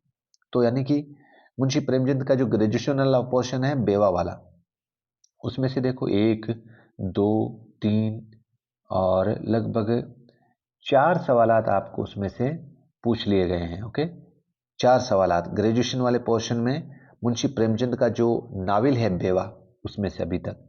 ठीक है, आगे देखते हैं। एक सेकेंड, चलिए अगला सवाल है, जमीन पर तारीकी फैली रही थी और एक सेकेंड, यहाँ पर कुछ क्या है कि इमला की वजह से भी कुछ वर्ड दिखाई नहीं दे रहे हैं, गलत दिखाई दे रहे हैं। तो ज़मीन पर तारीकी फैल रही थी और बहर वज्र लहरों पर ठर गया हवा चला जाता था। इसी बहरे की तरह अमृत रॉय का दिल भी मुतहर्रिक हो रहा था, मगर दाननाथ साकेत बैठे हुए थे, गोया कोई तीर लग गया हो। दफातन उन्होंने कहा, क्या तुमने मुझे बड़ा धोखा दिया है? ये इक़्तिबास प्रेमचंद के किस नावल से माखूज है? तो जाहिर सी बात है कि ये आपके बेवा नावल से माखूज है। यानी कि अभी तक कितने सवाल पूछ लिए गए? 5 सवालात आपको बेवा नावल से पूछ लिए गए हैं। आगे चलिएगा। बेटा, मुशाहिरे और ओहदे का मतलक ख्याल ना करना, ये तो मीर का मज़ार है, निगाह चढ़ावे और चादर पर रखनी चाहिए। ऐसा काम ढूंढना जहाँ कुछ बालाई रकम की आमद हो। ये जुमला किसने किस से कहा है? ये जुमला तो बिल्कुल आपका ये वही सबक आ गया, कौन सा? नमक का दरोगा, बहुत मशहूर सबक मुंशी प्रेमचंद का, नमक का दरोगा। तो ये जो कॉलम वाली बात है, ये किसने कही है दोस्तों? ये मुंशी जी ने बंसीधर से कही थी। ठीक है, मुंशी जी ने बंसीधर से। तो मुंशी जी कौन थे? ये बंसीधर के ये पिताजी थे। जब वो नौकरी लगे थे ना, तब उनको ये कहा था कि आप जो है सिर्फ सैलरी पे ही डिपेंड मत रहना, आप और भी दूसरी कमाई का भी ध्यान रखना। ओके, इस तरीके का पूरा इंटरेस्टिंग सबक है वो। जब सिलेबस में पढ़ेंगे तो बड़ा मज़ा आने वाला है इस सबक में। प्रेमचंद की पैदाइश किस इलाके में हुई? आसान सा सवाल है। बनारस के अंदर इनकी पैदाइश हुई थी। लंबी लड़ाई किसका अफसानवी मजमुआ है? लंबी लड़ाई, तो ये आपके राजेंद्र सिंह बेदी का अफसानवी मजमुआ है। क्यों? आपको पता हो तो लाजवंती के नाम से आपके ग्रेजुएशन वाले पोर्शन में राजेंद्र सिंह बेदी का टॉपिक दिया गया है और उनकी बायोग्राफी से ये सवाल आपको पूछा गया है। ओके, अफसाना लाजवंती में दिल में बसाओ प्रोग्राम में किसको बसाने की बात कही गई है? दिल में बसाओ प्रोग्राम में किसको बसाने की बात की गई है? अफसाना लाजवंती में ये किसका अफसाना है? ये आपके बेदी का है। किसका? बेदी का। ओके, राजेंद्र सिंह बेदी इनका पूरा नाम है। तो इसमें किसको बसाने की बात की गई है? 84 में आपके राइट आंसर हो जाएगा 3 नंबर ऑप्शन, मुफैया औरतों को। ओके, चलिए 85 में मंगू कोचवान किस अफसाने का किरदार है? मंगू कोचवान किस अफसाने का किरदार है? बहुत ही मशहूर किरदार है ये तो दोस्तों। ये नया कानून जो है ना, अफसाना है, उसका किरदार है। और नया कानून मंटो जो आपके मुसन्निफ हैं उनका ये लिखा हुआ है। ओके, अफसाना है ये, ध्यान रखना, नया कानून अफसाना है और मंटो का ये लिखा हुआ है। किसका लिखा हुआ है? मंटो का। चलिए 85 के बाद में आगे चलते हैं अपन 86 में। सादत हुसैन मंटो का इंतकाल कब हुआ? सादत हसन मंटो का इंतकाल कब हुआ? 86 के अंदर। बिल्कुल फैक्चुअल सवाल है ये तो 2 नंबर ऑप्शन इसमें हो जाएगा। 1955 लाहौर में। इंतकाल पूछा है दोस्तों, ध्यान देना आप। इंतकाल में और पैदाइश में बहुत से बच्चे सवालात गलत कर बैठते हैं। तो सादत हुसैन हसन मंटो के नया कानून जो आपके सिलेबस में, उसमें से कितने सवाल पूछे गए? 2 सवालात आपको इसमें पूछे गए हैं। चलिए, सज्जाद हैदर यलदरम को किस जबान के अफसानों ने सबसे ज़्यादा मुतासिर किया है? सज्जाद हैदर यलदरम ने, तो आपको पता हो, मुझे मेरे दोस्तों से बचाओ, ये आपके सिलेबस में एक इंशाइया दिया गया है। कौन सा इंशाइया दिया गया है? मुझे मेरे दोस्तों से बचाओ, जिसके मुसन्निफ हैं सज्जाद हैदर यलदरम। तो सबसे पहले तो ये सवाल इनके बायोग्राफी जीवनी से पूछा गया है। तो 87 के अंदर तुर्की ज़बान आ जाएगा, जिससे इन्होंने इनको सबसे ज़्यादा मुतासिर किया है। उनका आना भूचाल से कम नहीं है। जब वो आते हैं तो मैं कहता हूँ कोई आ रहा है, क़यामत नहीं है। ये जुमला सुजाद हैदरी हल्दरम ने किस दोस्त के लिए कहे हैं? तो मुझे मेरे दोस्तों से बचाओ के नाम से इनका एक इंशाइया है, उसी इंशाइये के अंदर से ये सवाल पूछा गया है। तो 88 के अंदर आपका राइट आंसर हो जाएगा अहमद मिर्ज़ा। क्या नाम आंसर क्या हो जाएगा? अहमद मिर्ज़ा। दूसरा ऑप्शन इसमें सही हो जाएगा 88 के अंदर। मिर्ज़ा फ़रहतुल्लाह बेग के अजदाद किस बादशाह के ओहद में हिंदुस्तान आए? मिर्ज़ा फ़रहतुल्लाह बेग के अजदाद किस बादशाह के ओहद में हिंदुस्तान आए? अब मिर्ज़ा फ़रहतुल्लाह बेग, आपको ये सवाल कहाँ से पूछा गया दोस्तों? तो ग्रेजुएशन वाले पोर्शन में यारबाश नाम से आपको एक इंशाइया दिया गया है, उसी में से ही ये सवाल पूछा गया है। तो उनमें एक बायोग्राफी को लेकर पहला सवाल है, तो किस ओहद में, किसके ज़माने में जो है इनके ख़ानदान या इनके परिवार वाले जो है वो हिंदुस्तान आए थे 89 के अंदर। 89 में आपका राइट आंसर हो जाएगा शाह आलम सानी के ओहद में। शाह आलम सानी के ओहद में आपके अजदाद जो है वो हिंदुस्तान आए। इंशाइया यारबाश में फ़रहतुल्लाह बेग ने किस दोस्त को यारबाश कहा? ये बिल्कुल देखो, पहला सवाल सेम थ्योरी चल रही है, मुझे मेरे दोस्तों से बचाओ। एक सवाल उनकी बायोग्राफी से, एक सवाल कॉन्सेप्ट से, उस सबक में से। ठीक इसी तरीके से नीचे यारबाश वाले में से जो फ़रहतुल्लाह बेग का है, एक सवाल फ़रहतुल्लाह बेग की बायोग्राफी से पूछ लिया और ये सवाल सबक के अंदर से पूछ लिया। तो इसका राइट आंसर क्या हो जाएगा दोस्तों आपके? एहसानुल्लाह खान। एहसानुल्लाह खान राइट आंसर हो जाएगा। सवाल नंबर 91 क्या कहता है? वो घबरा के मच्छर खिड़की की तरफ भागा और टकराता लहराता खिड़की तक पहुंचा। उसको खोला और देखा कि हवा कुछ ठहरी है और बिजली की चमक कुछ थमी है, पर रात वैसी ही अंधेरी है। उसकी घबराहट कुछ कम हुई और फिर अपनी जगह आ बैठा। ये इक़्तिबास किस मजमून से अखज़ किया गया है? इसका राइट आंसर हो जाएगा दोस्तों गुजरा हुआ ज़माना। तो गुजरा हुआ ज़माना ये सर सैयद अहमद खां का लिखा हुआ है, आपके कक्षा 10th में ये सबक दिया गया है। खुतबात अहमदिया का पहला मसौदा कहाँ से शाये हुआ? अब ये बिल्कुल सर सैयद अहमद की जीवनी से ये सवाल पूछा गया है। खुतबात अहमदिया का पहला मसौदा कहाँ से शाये किया गया है दोस्तों? तो इसमें दोस्तों आ जाएगा आपके लंदन से। ठीक है, लफ़ व नस्र के माने क्या है? अब यहाँ से ये सवाल कौन से शुरू हो गए दोस्तों? आपके जो इल्म बलागत वाले पोर्शन थे ना, जिसमें तशबिया, ये तजाहिल आरिफाना, ये वाले टॉपिक जो अपने सीनियर सेकेंडरी वाले पोर्शन थे, ठीक इसी तरीके से अब ग्रेजुएशन वाले पोर्शन में इल्म बलागत वाले सवाल शुरू हुए हैं। लफ़ व नस्र के माने क्या है? लपेटना और फैलाना, लपेटना और फैलाना। ओके, चलिए आगे देखें। बाजार दहर में तेरी मंजिल कहाँ न थी यूसुफ न जिसमें हो कोई ऐसी दुकान न थी। इस शेर में कौन सी सिनत पूछी है दोस्तों? कौन सी सिफ्त पूछी है? बिल्कुल, अब यूसुफ अलैहिस्सलाम का जिक्र आ गया, आपको ज़्यादा ढूंढने की, ज़्यादा सोचने की ज़रूरत ही नहीं है इसमें। तो बिल्कुल सिनाते तलमी हो जाएगा, सिफ्त तलमी हो जाएगा इसमें। गह जीता हूँ गह मर जाता हूँ, आना जाना तेरा क़यामत है। इस शेर में कौन सी सिनत है दोस्तों? आना जाना, जीता हूँ मरता हूँ, विलोम शब्द आ गए ना, आना जाना जीना मरना। तो जिसमें एक दूसरे के पक्ष और विपक्ष की बात हो तो सिनत तजाद, इसमें मुतजाद जिसको बोलते हैं उर्दू के अंदर, विलोम शब्द सिनत तजाद हो जाएगा 95 में। ओके, चलिए आगे देखते हैं। दिल के नालों से जिगरो, एक सेकेंड, हाँ देखिएगा, दिल के नालों से जिगर दुखने लगा, यहाँ तलक रोए कि सर दुखने लगा। इस शेर में कौन सी सिनात है दोस्तों? तो 96 का राइट आंसर हो जाएगा मुबालगा, यानी किसी चीज़ को बढ़ाना, बड़ा चढ़ाकर बयान करना। भाई किस दिल के नालों से जिगर दुखने लगा, अब इस तलक रोएगा, इतना रोएगा भाई सर भी दुखने लग गया है।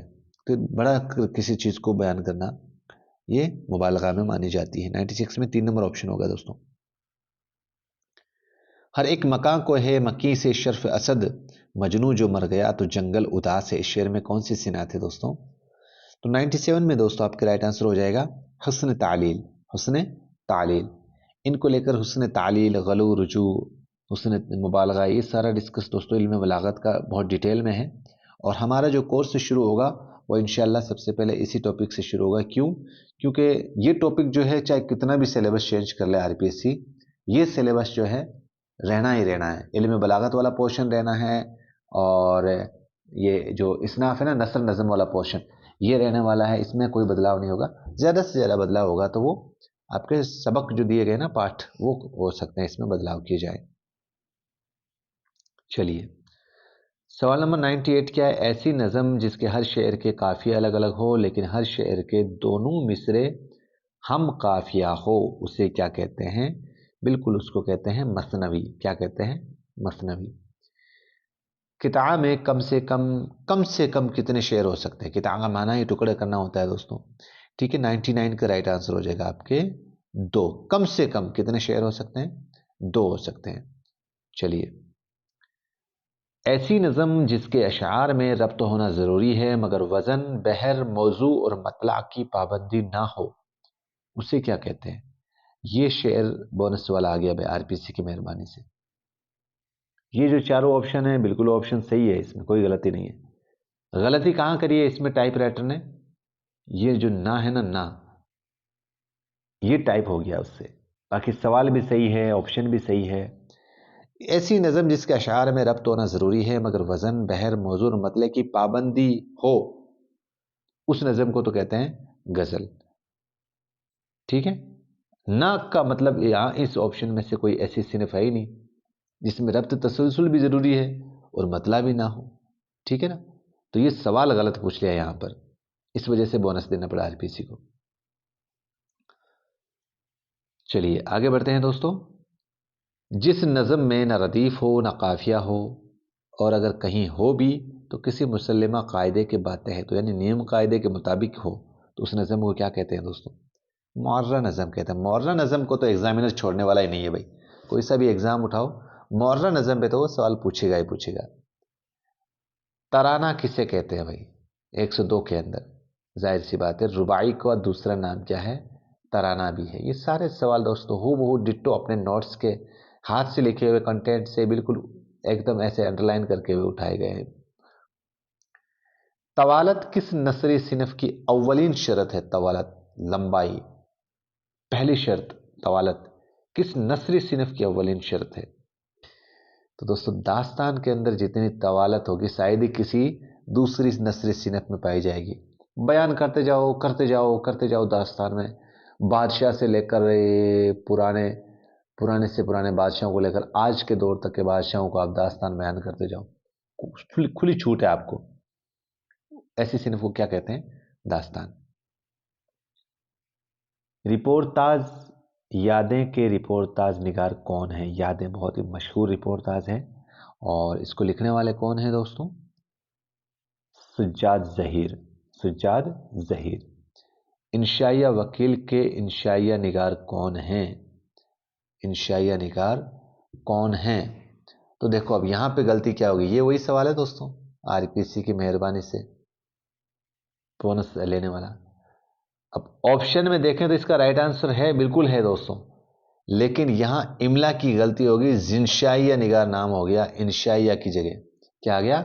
जिनशाया, जे लगा दिया अलिफ की जगह। तो ये सवाल आरपीसी ने गलत मान लिया। ऑप्शन भी बिल्कुल सही है, रशीद अहमद सिद्दीकी इसका राइट आंसर है। रशीद अहमद सिद्दीकी। ओके। इंशाइया कुत्ते के मुसन्निफ कौन है? बहुत ही मशहूर इंशाइया है ये भी, और इसके मुसन्निफ कौन है दोस्तों? पतरस बुखारी। इंशाइया निगार में ऐसा कोई मतलब जो है सवाल नहीं पूछा जाएगा जिसमें पतरस बुखारी को छोड़ दिया जाए। आगे देखिएगा 107 नंबर सवाल। मेरा सीना है मशरिक़ आफताब दाग हिजरा का, तुलु सुबह महशर चाक है मेरे गिरबा का। ये शेर किस शायर का है दोस्तों? 107। ये दोस्तों नासिक का है। ठीक है, किसका है ये? नासिक का। ये आपके जो ग्रेजुएशन वाला पोर्शन है ना दोस्तों, उसमें से ये सवाल उठा रहा है ये। आगे चलिएगा। बादशाह से फ़कीरी का है पाया बाला, बोरिया छोड़ के गया तख्त सुलेमा मांगू। ये शेर किस शायर का है? 108 के अंदर। तो ये आतिश का है। आतिश और नासिक दो ऐसे प्रतिद्वंदी जो हमेशा एक दूसरे के बारे में लिखते रहते थे, आतिश और नासिक। तो इसका राइट आंसर दोस्तों दूसरा ऑप्शन हो जाएगा। 109 देखिएगा, साबित हुआ है गर्दान मीना पे खून खलक, लर्ज है मौज में तेरी रफ्तार देखकर। इस शेर का खालिक कौन है 109 में? तो इसका राइट आंसर हो जाएगा मिर्जा गालिब। कौन हो जाएगा? मिर्जा गालिब। 109 में 3 नंबर ऑप्शन हो जाएगा दोस्तों। ये क्या खबर थी कि लुकनत पसंद है वरना ज़बान हज़रत मूसा में गुफ्तगू करते। ये शेर किस शायर का है दोस्तों? 110 में इसका राइट आंसर हो जाएगा अजीज। ठीक है, ये गजल वाला जो पोर्शन है ना आपके ग्रेजुएशन में, गजलियात वाला पोर्शन, नासिक, आतिश, गालिब, मोमिन और अजीज आपके सिलेबस में दिया हुआ है ग्रेजुएशन वाले पोर्शन में, उसमें से ये सवाल उठाया गया है। मंदरजा झेल में से कौन सी नज़म चकबस्त की है? चकबस्त की, ग्रेजुएशन वाले पोर्शन में मंजूमात को लेकर जो सिलेबस दिया गया है, कौन कौन से? पंडित बिरजू नारायण चकबस्त, इकबाल और जोश, ये 3 नज़म निगार हैं आपके सिलेबस में ग्रेजुएशन वाले पोर्शन में। उनमें से पहला नज़म निगार है पंडित बिरजू नारायण चकबस्त, और उसी का ही इसने सवाल पूछा है। एग्जामिनर ने तो बेचारे ने दूसरी जगह से प्रयास ही नहीं किया है, सीधा पॉइंट टू पॉइंट चल रहा है बेचारा सिलेबस में। आधे सिलेबस में से उसने इसी तरीके से सवालात बनाए हैं। चलिए, मंदरजा झेल में से कौन सी नज़म चकबस्त की है? उसकी बायोग्राफी से यह सवाल पूछा गया है 111 में। आवाज़ाए कौम, दूसरा ऑप्शन इसमें 111 में सही हो जाएगा। आवाज़ाए कौम। किस शायर ने कहा था मैं शायर नहीं फलसफी और पैगाम्बर हूं? मैं शायर नहीं फलसफी और पैगाम्बर हूं। तो 112 में राइट आंसर हो जाएगा दोस्तों इकबाल ने। ठीक है, मंदरजा झेल में से कौन सी नज़म जोश मली आबादी की नहीं है? नहीं पूछा है दोस्तों आपको 113 में। तो यहां पर इसका राइट आंसर हो जाएगा 3 नंबर सल्तनत। बाकी किसान, अलबेली सुबह और शिकस्त जिंदा का ख्वाब, ये तीनों नज़म किसकी है? जोश मली आबादी की। 114, उनका सारा कलाम खूबसूरत तस्वीरों की आर्ट गैलरी है, ये किस शायर के कलाम की खुसूसियत बयान की गई है? ये जो कोटेशन है, ये तारीफ में, ये किस शायर की खुसूसियत इसमें बयान की गई है? तो दोस्तों इकबाल साहब की ही खुसूसियत बयान की गई है इसमें। इकबाल साहब को लेकर अभी तक कितने सवाल आ गए? 2। ठीक है, बहादुर शाह जफर के उस्ताद कौन थे? बहादुर शाह जफर के उस्ताद कौन थे? तो ज़ौक़ साहब थे, इब्राहिम ज़ौक़ साहब, ये बहादुर शाह जफर के उस्ताद थे। अब आप कहोगे सर ये सवाल कहाँ से पूछा गया है? तो दोस्तों ये आपके पोस्ट ग्रेजुएशन वाला पोर्शन है ना, उसमें से ये सवाल पूछा गया है। ठीक है, सॉरी पोस्ट ग्रेजुएशन वाला नहीं, जो कसीदा है ना ज़ौक़ साहब का ग्रेजुएशन वाले पोर्शन में, वाह क्या मुअतदिल है बाग़ आलम की हवा, एक आपके ज़ौक़ साहब का एक कसीदा आपके सिलेबस में ग्रेजुएशन सिलेबस में, उसमें से ये सवाल पूछा गया है उनकी बायोग्राफी को लेकर। चलिए आगे देखते हैं, ज़ौक़ का नाम क्या है? पूरा नाम यहाँ पर ज़ौक़ साहब का पूछ रहे हैं, तो आपको पता है ग्रेजुएशन वाले पोर्शन में ज़ौक़ साहब का आपके सिलेबस में दिया गया है। तो 116 में राइट आंसर हो जाएगा मोहम्मद इब्राहिम, शेख मोहम्मद इब्राहिम ज़ौक़, इनका लक़ब, तखल्लुस जिसको बोल सकते हैं अपन, शेख मोहम्मद इब्राहिम ज़ौक़। अगला देखिएगा, ज़ौक़ को खाक़ानी हिंद का खिताब किस बादशाह ने अता किया? तो उस्ताद किसके थे ये? बहादुर शाह जफर के। और खाक़ानी हिंद का जो खिताब है वो कौन देता है आपको? अकबर शाह सानी। ध्यान रखना, पहला ऑप्शन इसमें बहादुर शाह जफर दिया है एग्जामिनर ने जानबूझकर बच्चों को गलती कराने के लिए, और 90% बच्चे इसी पे जाएंगे। क्यों? क्योंकि भाई उस्ताद किसके थे ये? बहादुर शाह जफर के। अब सोचते हैं बच्चे कि भाई जिनका उस्ताद होगा वो उस्ताद मेहरबानी कर दे अपने तलबा, अपने स्टूडेंट्स पे, और हो सकता है उन्हीं को ही खिताब देते। लेकिन खिताब जो खाक़ानी हिंद खिताब है वो अकबर शाह सानी ने, 2 नंबर ऑप्शन है दोस्तों 117 में, वो अकबर शाह सानी ने यह खिताब दिया था। ध्यान रखना आप इसका। ज़ोक को किस रियासत के दीवान ने मदऊ किया, यानी कि दावत दी? किस रियासत ने? 118 में दोस्तों राइट आंसर हो जाएगा हैदराबाद। तो ज़ोक को लेकर काफ़ी सवालात पूछे जा रहे हैं, देख लीजिएगा। उस्ताद का नाम पूछ लिया, खिताब पूछ लिया और रियासत का पूछ लिया। उम्र गुजरी है इसी दश्त के स्याही में, पांचवी पश्त है शबतर के मदाही में। मीर अनीस की ये मशहूर बैत उनके किस मरसिए में है? अब आपको जाहिर सी बात है दोस्तों, ग्रेजुएशन वाला जो पोर्शन है, मीर अनीस का एक ही मरसिया दिया गया है, नमक ख्वान तकल्लुम है फसाहत मेरी। बहुत ही मशहूर ये मरसिया है। तो अब इसमें पूछा क्या है, ये जो लाइन है ये किस मरसिए में है? तो जाहिर सी बात है आपके सिलेबस में कौन सा दिया गया है, सीधा सवाल पूछ लिया इसमें। तो नमक ख्वान तकल्लुम है फसाहत मेरी, सीधा सवाल पूछ लिया ये तो। एक कतरे को जो दूं बस तो कल्जम कर दूं, ये किस मरसिया निगार ने कहा था? पूछा क्या है, मरसिया निगार पूछा है। ग्रेजुएशन वाले पोर्शन में अपन जोक साहब के बारे में जस्ट आपका नाम मरसिया का निगार अनीस से आया हुआ है। तो 120 में राइट आंसर क्या हो जाएगा? मरसिया निगार कौन सा हो जाएगा? मीर अनीस। कई बार इसीलिए मैं बोलता हूँ दोस्तों, सिलेबस को जो है बिल्कुल अच्छे से एक पेज जो है उसका प्रिंट आउट लेकर हमेशा अपने सामने रखो। सिलेबस आपकी नजरों के सामने घूमना चाहिए, ये टॉपिक यहाँ है, ये टॉपिक यहाँ है। चलिए अगला सवाल देखते हैं अपन। खलक में मसल खलीक मिसल खलीक और था खुश गो कोई कब, इस मरसिए में खलीक किसका नाम है? खलीक किसका नाम है? 121 में। मरसिया भी वही चल रहा है, मीर अनीस का। तीसरा सवाल पूछ लिया मीर अनीस का ग्रेजुएशन वाले पोर्शन में। तो 121 में राइट आंसर हो जाएगा मीर अनीस के वालिद का नाम। बायोग्राफी में जब अपन सीनियर सेकेंडरी वाला पोर्शन पढ़ रहे थे तो मीर अनीस के वालिद का नाम पूछा था, लेकिन अब देखो इस सवाल को किस तरीके से ग्रेजुएशन वाले पोर्शन में चेंज कर दिया है।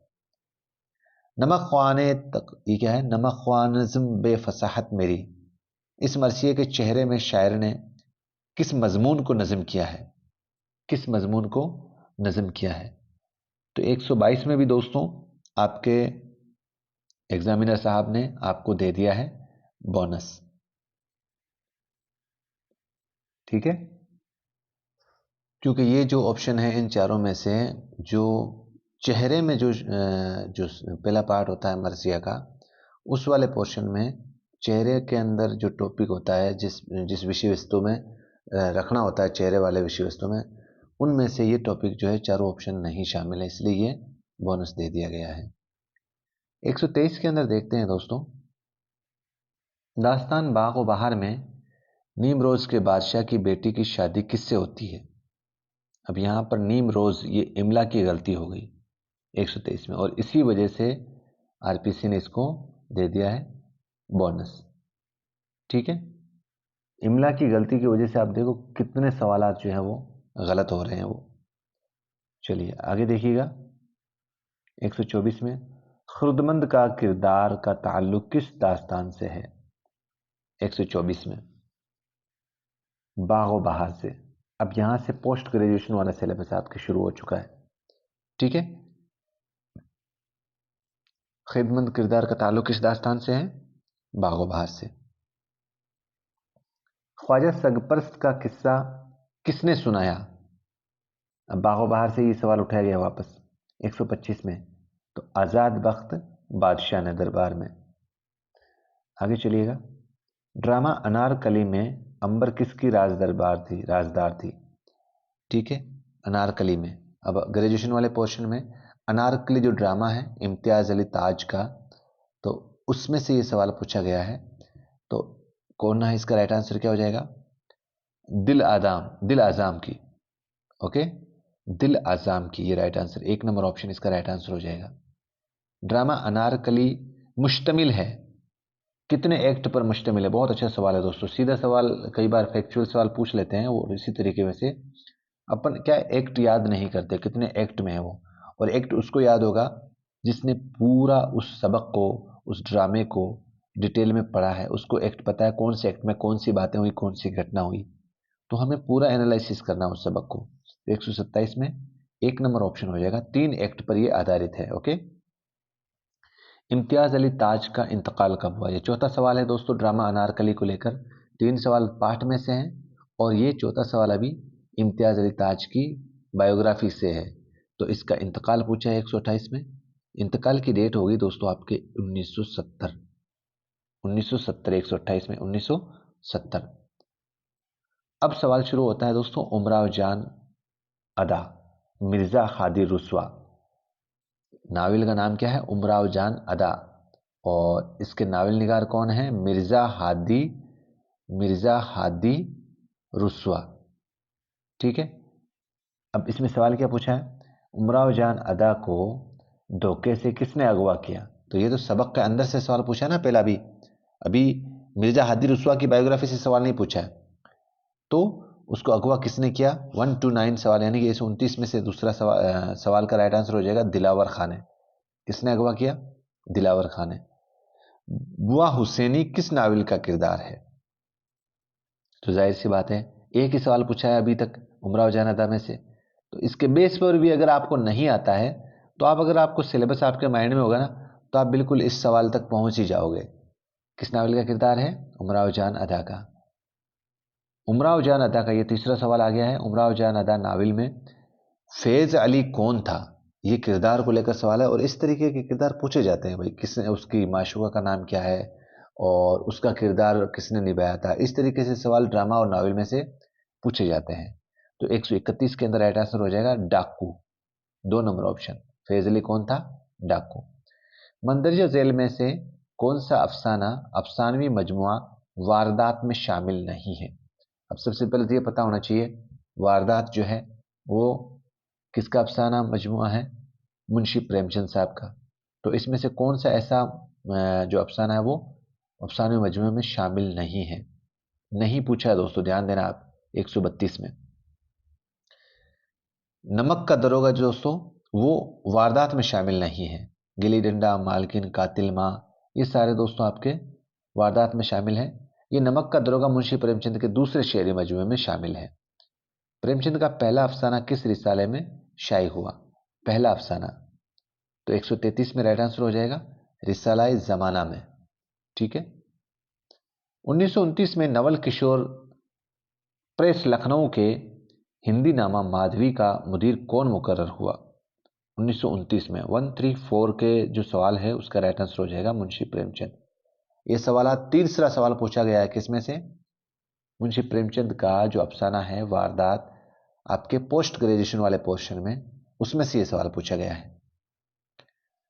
ए शौक तुझनैन में दिखा निगाह कर कर आशिक के मारने का अंदाज है सरापा, ये शेर किस शायर का है?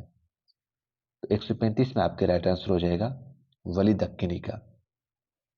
मुतालाए वली मुरत्तब जो आपके गजलियात है पोस्ट ग्रेजुएशन वाले पोर्शन में से, उसमें से ये सवाल पूछा गया है दोस्तों। ओके।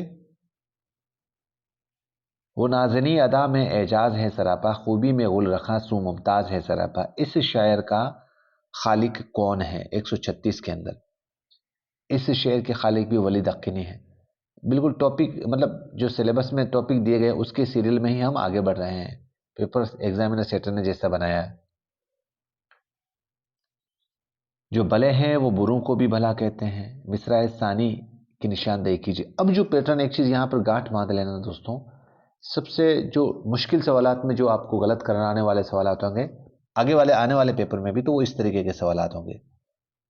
आपको जो गज़ल है, जो नज़म है, उसके शेर जो हैं लगभग लगभग आपको कंठस्थ होने चाहिए, याद होने चाहिए, तभी आप इस तरीके के सवालात कर पाएंगे। तो जो भले हैं वो बुरों को भला कहते हैं, इसका अगला शेर कौन सा होगा? ना बुरा सुनते हैं, दूसरा सवाल ऑप्शन आएगा इसमें, और सही आंसर हो जाएगा ना बुरा सुनते हैं, अच्छे ना बुरा कहते हैं। जो भले हैं वो बुरों को भी भला कहते हैं, जो ना बुरा सुनते हैं, अच्छे ना बुरा कहते हैं। ये चीज इसका, ये ऑप्शन जो है इसका सही आंसर हो जाएगा। 137 में 2 नंबर ऑप्शन। चलिए। जमी बदली फलक बदला, मजा के जिंदगी बदली बदला, हमदान के कदीम अकदार बदले, आदमी बदला, ये शेर किस शायर का है? जमी बदली फलक बदला। 138 में अगर इस शेर को देखें दोस्तों, तो फिराक गोरखपुरी साहब का ये शेर है।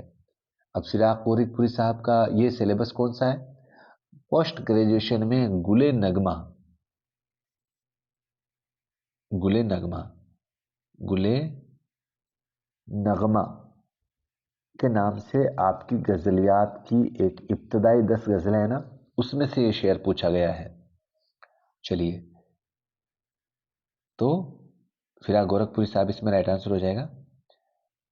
दर्द दिल क्या है खुला आज तेरे लड़ने पर, दर्द दिल क्या खिला है आज तेरे लड़ने पर, तुझसे इतनी थी मोहब्बत मुझे मालूम ना था। फिराक के इस शेर में काफिया क्या है? अब दोस्तों, काफिया और रदीफ ये दो वर्ड ऐसे हैं जो हमेशा आपको कंफ्यूज करते हैं, और इसका अंतर अगर आप मेरी जो गज़ल वाला पोर्शन है यूट्यूब पर भी दे रखी है, और अगर एप्लीकेशन के स्टूडेंट हैं तो उनको तो शायद वो ज़िंदगी में भी कभी नहीं भूलेंगे। कहने का मतलब यहाँ से काफिया रदीफ, रदीफ तो दोस्तों जो लास्ट वाला अशार का शेर होता है ना, जैसे यहाँ पर ये है और यहाँ पर ये, वो सेम होने चाहिए, तो वो रदीफ हो गया। काफिया में क्या होता है, उसका प्रोनाउंसिएशन यानी कि उसका साउंड वो थोड़ी सेम होनी चाहिए, जैसे जैसे बता, जता, कारवां, इस तरीके से जो वहाँ वहाँ हो रहा है ना, वो वर्ड जो वो सेम होना चाहिए। तो इस सवाल में आरपीएससी ने क्या किया, बोनस दे दिया। क्यों दे दिया? क्योंकि इस तरीके के शेर में आप कोई सा भी वर्ड उठा लो, इन चारों ऑप्शनों में से आपके इसमें एक भी ऑप्शन ऐसा नहीं है जिसमें आप काफिया हो। ये चारों ऑप्शन काफिया है ही नहीं इस शेर में, ठीक है ना। चलिए आगे देखते हैं। इकबाल की नज़म तुलु इस्लाम उनके किस शेरी मजमूए में शामिल है? तुलु इस्लाम पूछी कौन सी है? तुलु इस्लाम। अब जाहिर सी बात है, इकबाल साहब की ये नज़म आपके सिलेबस में दी हुई है, तो ये किस शेरी मजमूए में शामिल है? आपको पता है 4 बड़े शेरी मजमूए इकबाल साहब के, तो ये किस शेरी मजमूए में शामिल है? बांग दरा, ठीक है, बांग दरा। आपको पता हो तो सेकंड ग्रेड में बहुत, मैंने टेस्ट पेपर में पहले ही ये सवाल दे दिया था। इनका क्रम सीरियल वाइज, पहले कौन सा आएगा, फिर इसके बाद में कौन सा आएगा, फिर इसके बाद में कौन सा आएगा, ये टेस्ट पेपर में सवाल दिया था। और जब मैंने पढ़ाया था तो इतना अच्छे से बताया था कि ये सवाल तो आप तो कम से कम याद करके जाना। और आरपीसी ने सेकंड ग्रेड में हु बहू डिट्टो पैटर्न पे बिना ऑप्शन बदले सवाल दे दिया ये। चलिए, अल्लामा इकबाल साहब ने मुस्तफ़ा कमाल की फतह पर बतौर खिराज तहसीन कौन सी नज़म तख्लीक की थी 141 के अंदर? इसका राइट आंसर हो जाएगा दोस्तों तुलुए इस्लाम। आपके सिलेबस में भी यही दे रखी है, घूमने फिरने की इधर उधर देखने की जरूरत ही नहीं है। कौन सा शायर पैदा तो टोंक में हुआ लेकिन परवरिश जो है, परवरिश और तरबियत लाहौर में हुई थी? 142। तो अख्तर शेरानी साहब, ए इश्क कहीं ले चल और ओ देश से आने वाले बता, दो नज़म इतनी खूबसूरत नज़में इनकी आपके सिलेबस में। ये जनाब पैदा तो कहाँ हुए, टोंक में हुए, लेकिन परवरिश और तरबियत कहाँ हुई? लाहौर में। अख्तर शेरानी की किस नज़म में औरत और फितरत दोनों का हुस्न मौजूद है?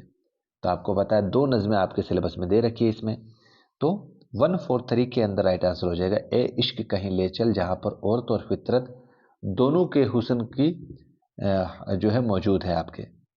144 क्या कहता है?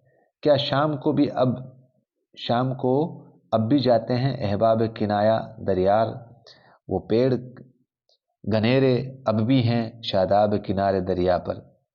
क्या शाम को अब भी जाते हैं अहबाब किनाया दरिया पर, वो पेड़ घनेरे अब भी हैं शादाब किनारा दरिया पर। ये शेर अख्तर शेरानी की किस नज़म से लिए गए हैं? तो आपके सिलेबस में इन ऑप्शनों पे तो देखा जाए तो दोस्तों दोनों दे रखी है, ओ देश से आने वाले बता और ए इश्क कहीं ले चल, दोनों दे रखी है। तो इसमें तो आप गलत कर जाओगे अगर सिलेबस को लेकर देखोगे तो। इन दोनों में से अब आपको एक छांटनी है, तो इसका राइट आंसर हो जाएगा ओ देश से आने वाले बता। चंद्र बदन व महयार व महायार, ये किसकी लिखी हुई मसनवी है? ठीक है, ये कौन से ऑप्शन से पोर्शन से सवाल उठाया गया है? ये आपके उर्दू अदब की जो तारीख वाला सिलेबस है ना, उसमें एक टॉपिक दिया गया है, दक्कन में उर्दू शायरी 1700 ईस्वी तक। दक्कन में उर्दू शायरी 1700 ईस्वी तक, ये सवाल उसी टॉपिक से उठाया गया है। चंद्र बदनों में हयार किसकी लिखी हुई मसनवी है? 145 का राइट आंसर हो जाएगा दोस्तों मुकीमी की। किसकी लिखी हुई है? मुकीमी की। चलिए आगे चलते हैं। शेख सादुल्ला गुलशन के मशवरे से किस शायर ने फारसी मज़ामीन को उर्दू शायरी में नज़म किया? फारसी मज़ामीन को उर्दू शायरी में नज़म किया। ये उर्दू अदब की तारीख को लेकर सवालात हैं, आपके पोस्ट ग्रेजुएशन में सिलेबस दिया गया है और इसका राइट आंसर हो जाएगा दोस्तों वलीद हक्किनी ने। ठीक है। इंशा अल्लाह खां इंशा की किताब दरियाए लताफत का मौजू क्या है? ये सवाल आपको उर्दू अदब की तारीख का जो पोर्शन है ना, शुमाली हिंद में उर्दू नस्र नज़म 1857 ईस्वी तक, उसमें से ये सवाल पूछे गए हैं। तो इंशा अल्लाह खां इंशा की किताब दरियाए लताफत का मौजू क्या है दोस्तों? 147 में अदब व कवाइद। ओके, तीसरा ऑप्शन इसमें सही हो जाएगा। शुमाली हिंद के शायर की निशानदेही कीजिए। सीधा फैक्चुअल सवाल है दोस्तों। शुमाली हिंद उर्दू अदब की तारीख वाले पोर्शन से सवाल उठाया गया ये। तो 1900 ये 148 के सवाल का राइट आंसर हो जाएगा आपके 4 नंबर ऑप्शन, जाफर जटली।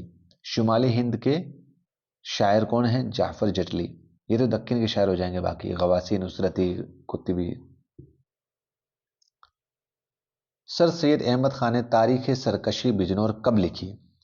तो ये साहब आरपीसी की मेहरबानी से ये सवाल आपके गया है बोनस में। क्यों गया है? ये जो डेट है, ये चारों ही डेट जो है दोस्तों वो गलत है। ये लगभग लगभग जहां तक मुझे याद है इन्होंने लिखनी तो शुरू करी थी 1858 के आसपास और ये प्रकाशित हुई थी 1962। अभी जब मैंने उसको रेख्ता पे इस किताब को देखा और उसकी जो फ्रंट की जो पेज थी जिसकी अशात होती है, जो प्रकाशन की डेट होती है, उसमें तो 1962 ही दे रखा था। अब 62 को देखें 58 को देखें तो ये दोनों डेट यहाँ पर इसमें नहीं है। तो इसका मतलब इस सवाल इस वजह से बोनस में चला गया है। उर्दू शायरी को शुमाली हिंद के किस शायर ने एहाम गोई से पाक किया है? ये भी उर्दू अदब की तारीख वाला पोर्शन है ना पोस्ट ग्रेजुएशन में, उस टॉपिक से ये सवाल उठाया गया है। तो 150 में राइट आंसर हो जाएगा आपके 2 नंबर ऑप्शन, मिर्ज़ा मजहर जाने जाना। मिर्ज़ा मजहर जाने जाना। तो दोस्तों ये आपके पूरे 150 सवालात थे। किस टॉपिक से कौन से सवालात उठाए गए हैं, कितने सवालात उठाए गए हैं, इसको लेकर हमने पूरा डिटेल में डिस्कशन किया है। और देखो दोस्तों, एक होती है स्टडी करना और एक होता है स्मार्ट स्टडी करना। आपको पढ़ना क्या है? आपको बहुत सारा नहीं पढ़ना है, आपको पढ़ना वो है जिससे सवाल पुटअप हो। और मंजिल एकेडमी की यही खासियत है दोस्तों। कई मैं चैनल देख रहा हूँ, कई ऑनलाइन प्लेटफॉर्म पे भी लोगों के फीडबैक आते हैं कि सर बहुत कुछ पढ़ाते हैं, बहुत पढ़ाते हैं। बहुत पढ़ने से नहीं है, कम पढ़ने से, लेकिन कम वही पढ़ो जिससे सवाल पुटअप हो। और ये हमारा अंदाज मंजिल एकेडमी का यही है कि स्मार्ट स्टडी जिसको बोल सकते हैं, ये सवालात जो होते हैं ना, ये पेपर, ये बहुत रोल अदा करते हैं आपके आने वाले पेपर में। आपने किस लेवल का पेपर पीछे देखा है कि उस टॉपिक से कितने सवाल बने हैं, वो टॉपिक वाइज हमने अपने कोर्स में ऐड किए हैं। अब जो आने वाला पेपर है, एग्जामिनर किस हद तक जा सकता है उस टॉपिक से सवाल उठाने के लिए, और ये फॉर्मूला हमने सेकंड ग्रेड में अपनाया है। जो आप हमारे मंजिल एकेडमी के सेकंड ग्रेड के स्टूडेंट्स हैं, आप उनसे वेरीफाई कर लीजिएगा, प्रैक्टिकल तौर पर मिल लीजिएगा ये फॉर्मूला कितना कारगर साबित हुआ था। सिर्फ हमारी टेस्ट सीरीज में ही हमने इस फॉर्मूले से झंडे गाड़ दिए थे। ये बड़ाई नहीं कर रहा हूं दोस्तों मैं, आप प्रैक्टिकल तौर पर लोगों से पूछताछ कीजिएगा। तो हमें स्मार्ट स्टडी करना, और स्मार्ट स्टडी करने के लिए आपको मंजिल एकेडमी का सदस्य बनना जरूरी है दोस्तों। ठीक है, ये पेपर एनालिसिस किया हमने। और अब बात करते हैं हमारे कोर्स को लेकर। तो दोस्तों ये जो 11 सवालात थे, सबसे पहले तो आपको मैंने बता दिया कि कौन कौन से सवालात पे बोनस दिए गए थे, क्यों दिए गए थे, इसको लेकर हमने डिटेल में बात कर ली। अब हमारे कोर्स को लेकर मुझे लगातार बच्चे कॉल मैसेज वगैरह कर रहे हैं। उनकी तसल्ली के लिए बता दूं दोस्तों, मैं रात और दिन लगा हुआ हूं आपके कोर्स के लिए, क्योंकि मैं पूरा अपने बच्चों को किसी को भी जर्रा भर भी मतलब कोई कंटेंट कम या अधूरा देकर गुनहगार नहीं बनना चाहता। इसीलिए मैंने पिछली बार फर्स्ट ग्रेड का कोर्स लॉन्च नहीं किया था, क्योंकि दोनों साथ वैकेंसी आ गई थी, दोनों का कंटेंट तैयार करना था। इस बार अपन का सेकेंड ग्रेड का कंटेंट पहले से ही तैयार है। फर्स्ट ग्रेड का कंटेंट लगभग लगभग अपन बनाने में कामयाब हो जाएंगे एग्जाम से पहले पहले, ये मेरा वादा है। और इतना बेहतरीन तरीके से अपन कोर्स लॉन्च कर रहे हैं, आपकी सारी जिज्ञासाओं को मैं यहाँ ख़त्म करता हूँ। इंशाअल्लाह 1 दिसंबर को अपना कोर्स लॉन्च हो जाएगा फर्स्ट ग्रेड का। आप दुआ करें मेरे हक में कि मैं ये 1 तारीख को लॉन्च कर पाऊँ। थोड़ी व्यस्तता भी है, लेकिन इसके बावजूद आपकी जो लगातार सवालात हैं, आपकी उम्मीदें हैं, इंशाल्लाह उसको टूटने नहीं देंगे हम लोग। बहुत बेहतर तरीके से मैं आपका कंटेंट बना रहा हूँ और इसकी डेमो क्लास और इसका जो सिलेबस है उस पे भी पुराना वीडियो बना हुआ है, मैं उसका लिंक नीचे दे दूंगा, उसको आप देख सकते हैं। और इसकी डेमो क्लास एक आपको जो एक दास्तान वाला टॉपिक है आपके दिया हुआ है, वो मैं डेमो क्लास का लिंक भी नीचे दे दूंगा किस तरीके से अपने बनेगी। नहीं तो एक डेमो क्लासेस अपन डाल ही देंगे, कोई दिक्कत नहीं। 1 तारीख को कोर्स लॉन्च होगा, उसके 1-2 दिन में अपन डेमो क्लासेस भी डाल देंगे। तो जिन स्टूडेंट्स को सच में रियल में तड़प है फर्स्ट ग्रेड लगने की, तो मेहरबानी करके उनसे यही दरख्वास्त है कि 1 तारीख को आप ज़रूर ज्वाइन करें। और क्योंकि हम जो फर्स्ट 100 स्टूडेंट जो मेरे कोर्सेज में, जिनको मैं सिलेक्टेड स्टूडेंट बोलता हूँ, उन स्टूडेंट्स के लिए मैं विशेष ऑफर भी दे रहा हूँ उस 1 तारीख वाले कोर्स में। तो आप बिल्कुल भी डिले ना करें, 1 तारीख से ज्वाइन करें। और भी आपकी कोई क्यूरीज हो, कोई सवाल हो, तो या तो आप मुझे मेरे व्हाट्सएप नंबर पे पर्सनल मैसेज भेज सकते हैं और कमेंट सेक्शन में कमेंट कर सकते हैं। आज के सेशन को लेकर आपकी क्या प्रतिक्रिया है, तो आप मेहरबानी करके, मैं लाइक सब्सक्राइब करने के लिए नहीं बोल रहा हूँ, हमारे इस सेशन को लेकर क्या प्रतिक्रिया वो आप कमेंट सेक्शन में कमेंट ज़रूर करें। क्योंकि मेरी कौम ऐसी जांबाज कौम है, किसी को बार बार कहने से या बोलने से वो ना तो लाइक सब्सक्राइब ये नहीं करता है। अब मैंने भी कहना छोड़ दिया है। बस आपसे दरख्वास्त करना मेरी एक मान लो कि रिक्वेस्ट ही समझ लो। बाकी अमल करने वाले आप लोग हैं। आपका शायद कोई घाटा हो जाएगा, नुकसान हो जाएगा अगर सब्सक्राइब या लाइक करने से, तो आप मत करिए, कोई दिक्कत नहीं। आप तो सिर्फ इस कंटेंट को लेकर, आज के इस पेपर का जो एनालिसिस किया हमने, इसको लेकर कोई प्रतिक्रिया कमेंट हो, सकारात्मक नकारात्मक, तो ज़रूर कीजिएगा। आपकी नकारात्मक प्रतिक्रिया भी हमें स्वीकार है, क्योंकि उसके बेस पे अपन बदलाव करते हैं। उस पर सकारात्मक हो आपकी कोई प्रतिक्रिया तो उससे मोटिवेशन मिलता है। मैं जानता हूँ बीच के दरमियान हमारी बातचीत हुई नहीं थी, तो अब हम सही मुद्दे पे, सही टाइमिंग पे दोस्तों हम इस सेशन को लेकर आए हैं और इंशाल्लाह समय पर पूरा काम होगा। आप लगातार जुड़े रहें, मंजिल एकेडमी के हक में दुआ करते रहें और इस चैनल को प्यार देते रहें। अगर सेशन आपको पसंद आया है तो ज़रूर शेयर करने की दरख्वास्त कीजिए, ताकि बाकी बच्चे जो लोग बेचारे जानना चाहते हैं फर्स्ट ग्रेड को लेकर, तो उसको भी उनकी जिज्ञासाएं, उनके सवालों को थोड़ा विराम लगे। तो आज का सेशन कैसा रहा, इजाज़त दीजिए मुझे। मिलते हैं फिर से नए वीडियो के साथ। खुदा हाफिज़, जय हिंद, अस्सलाम वालेकुम।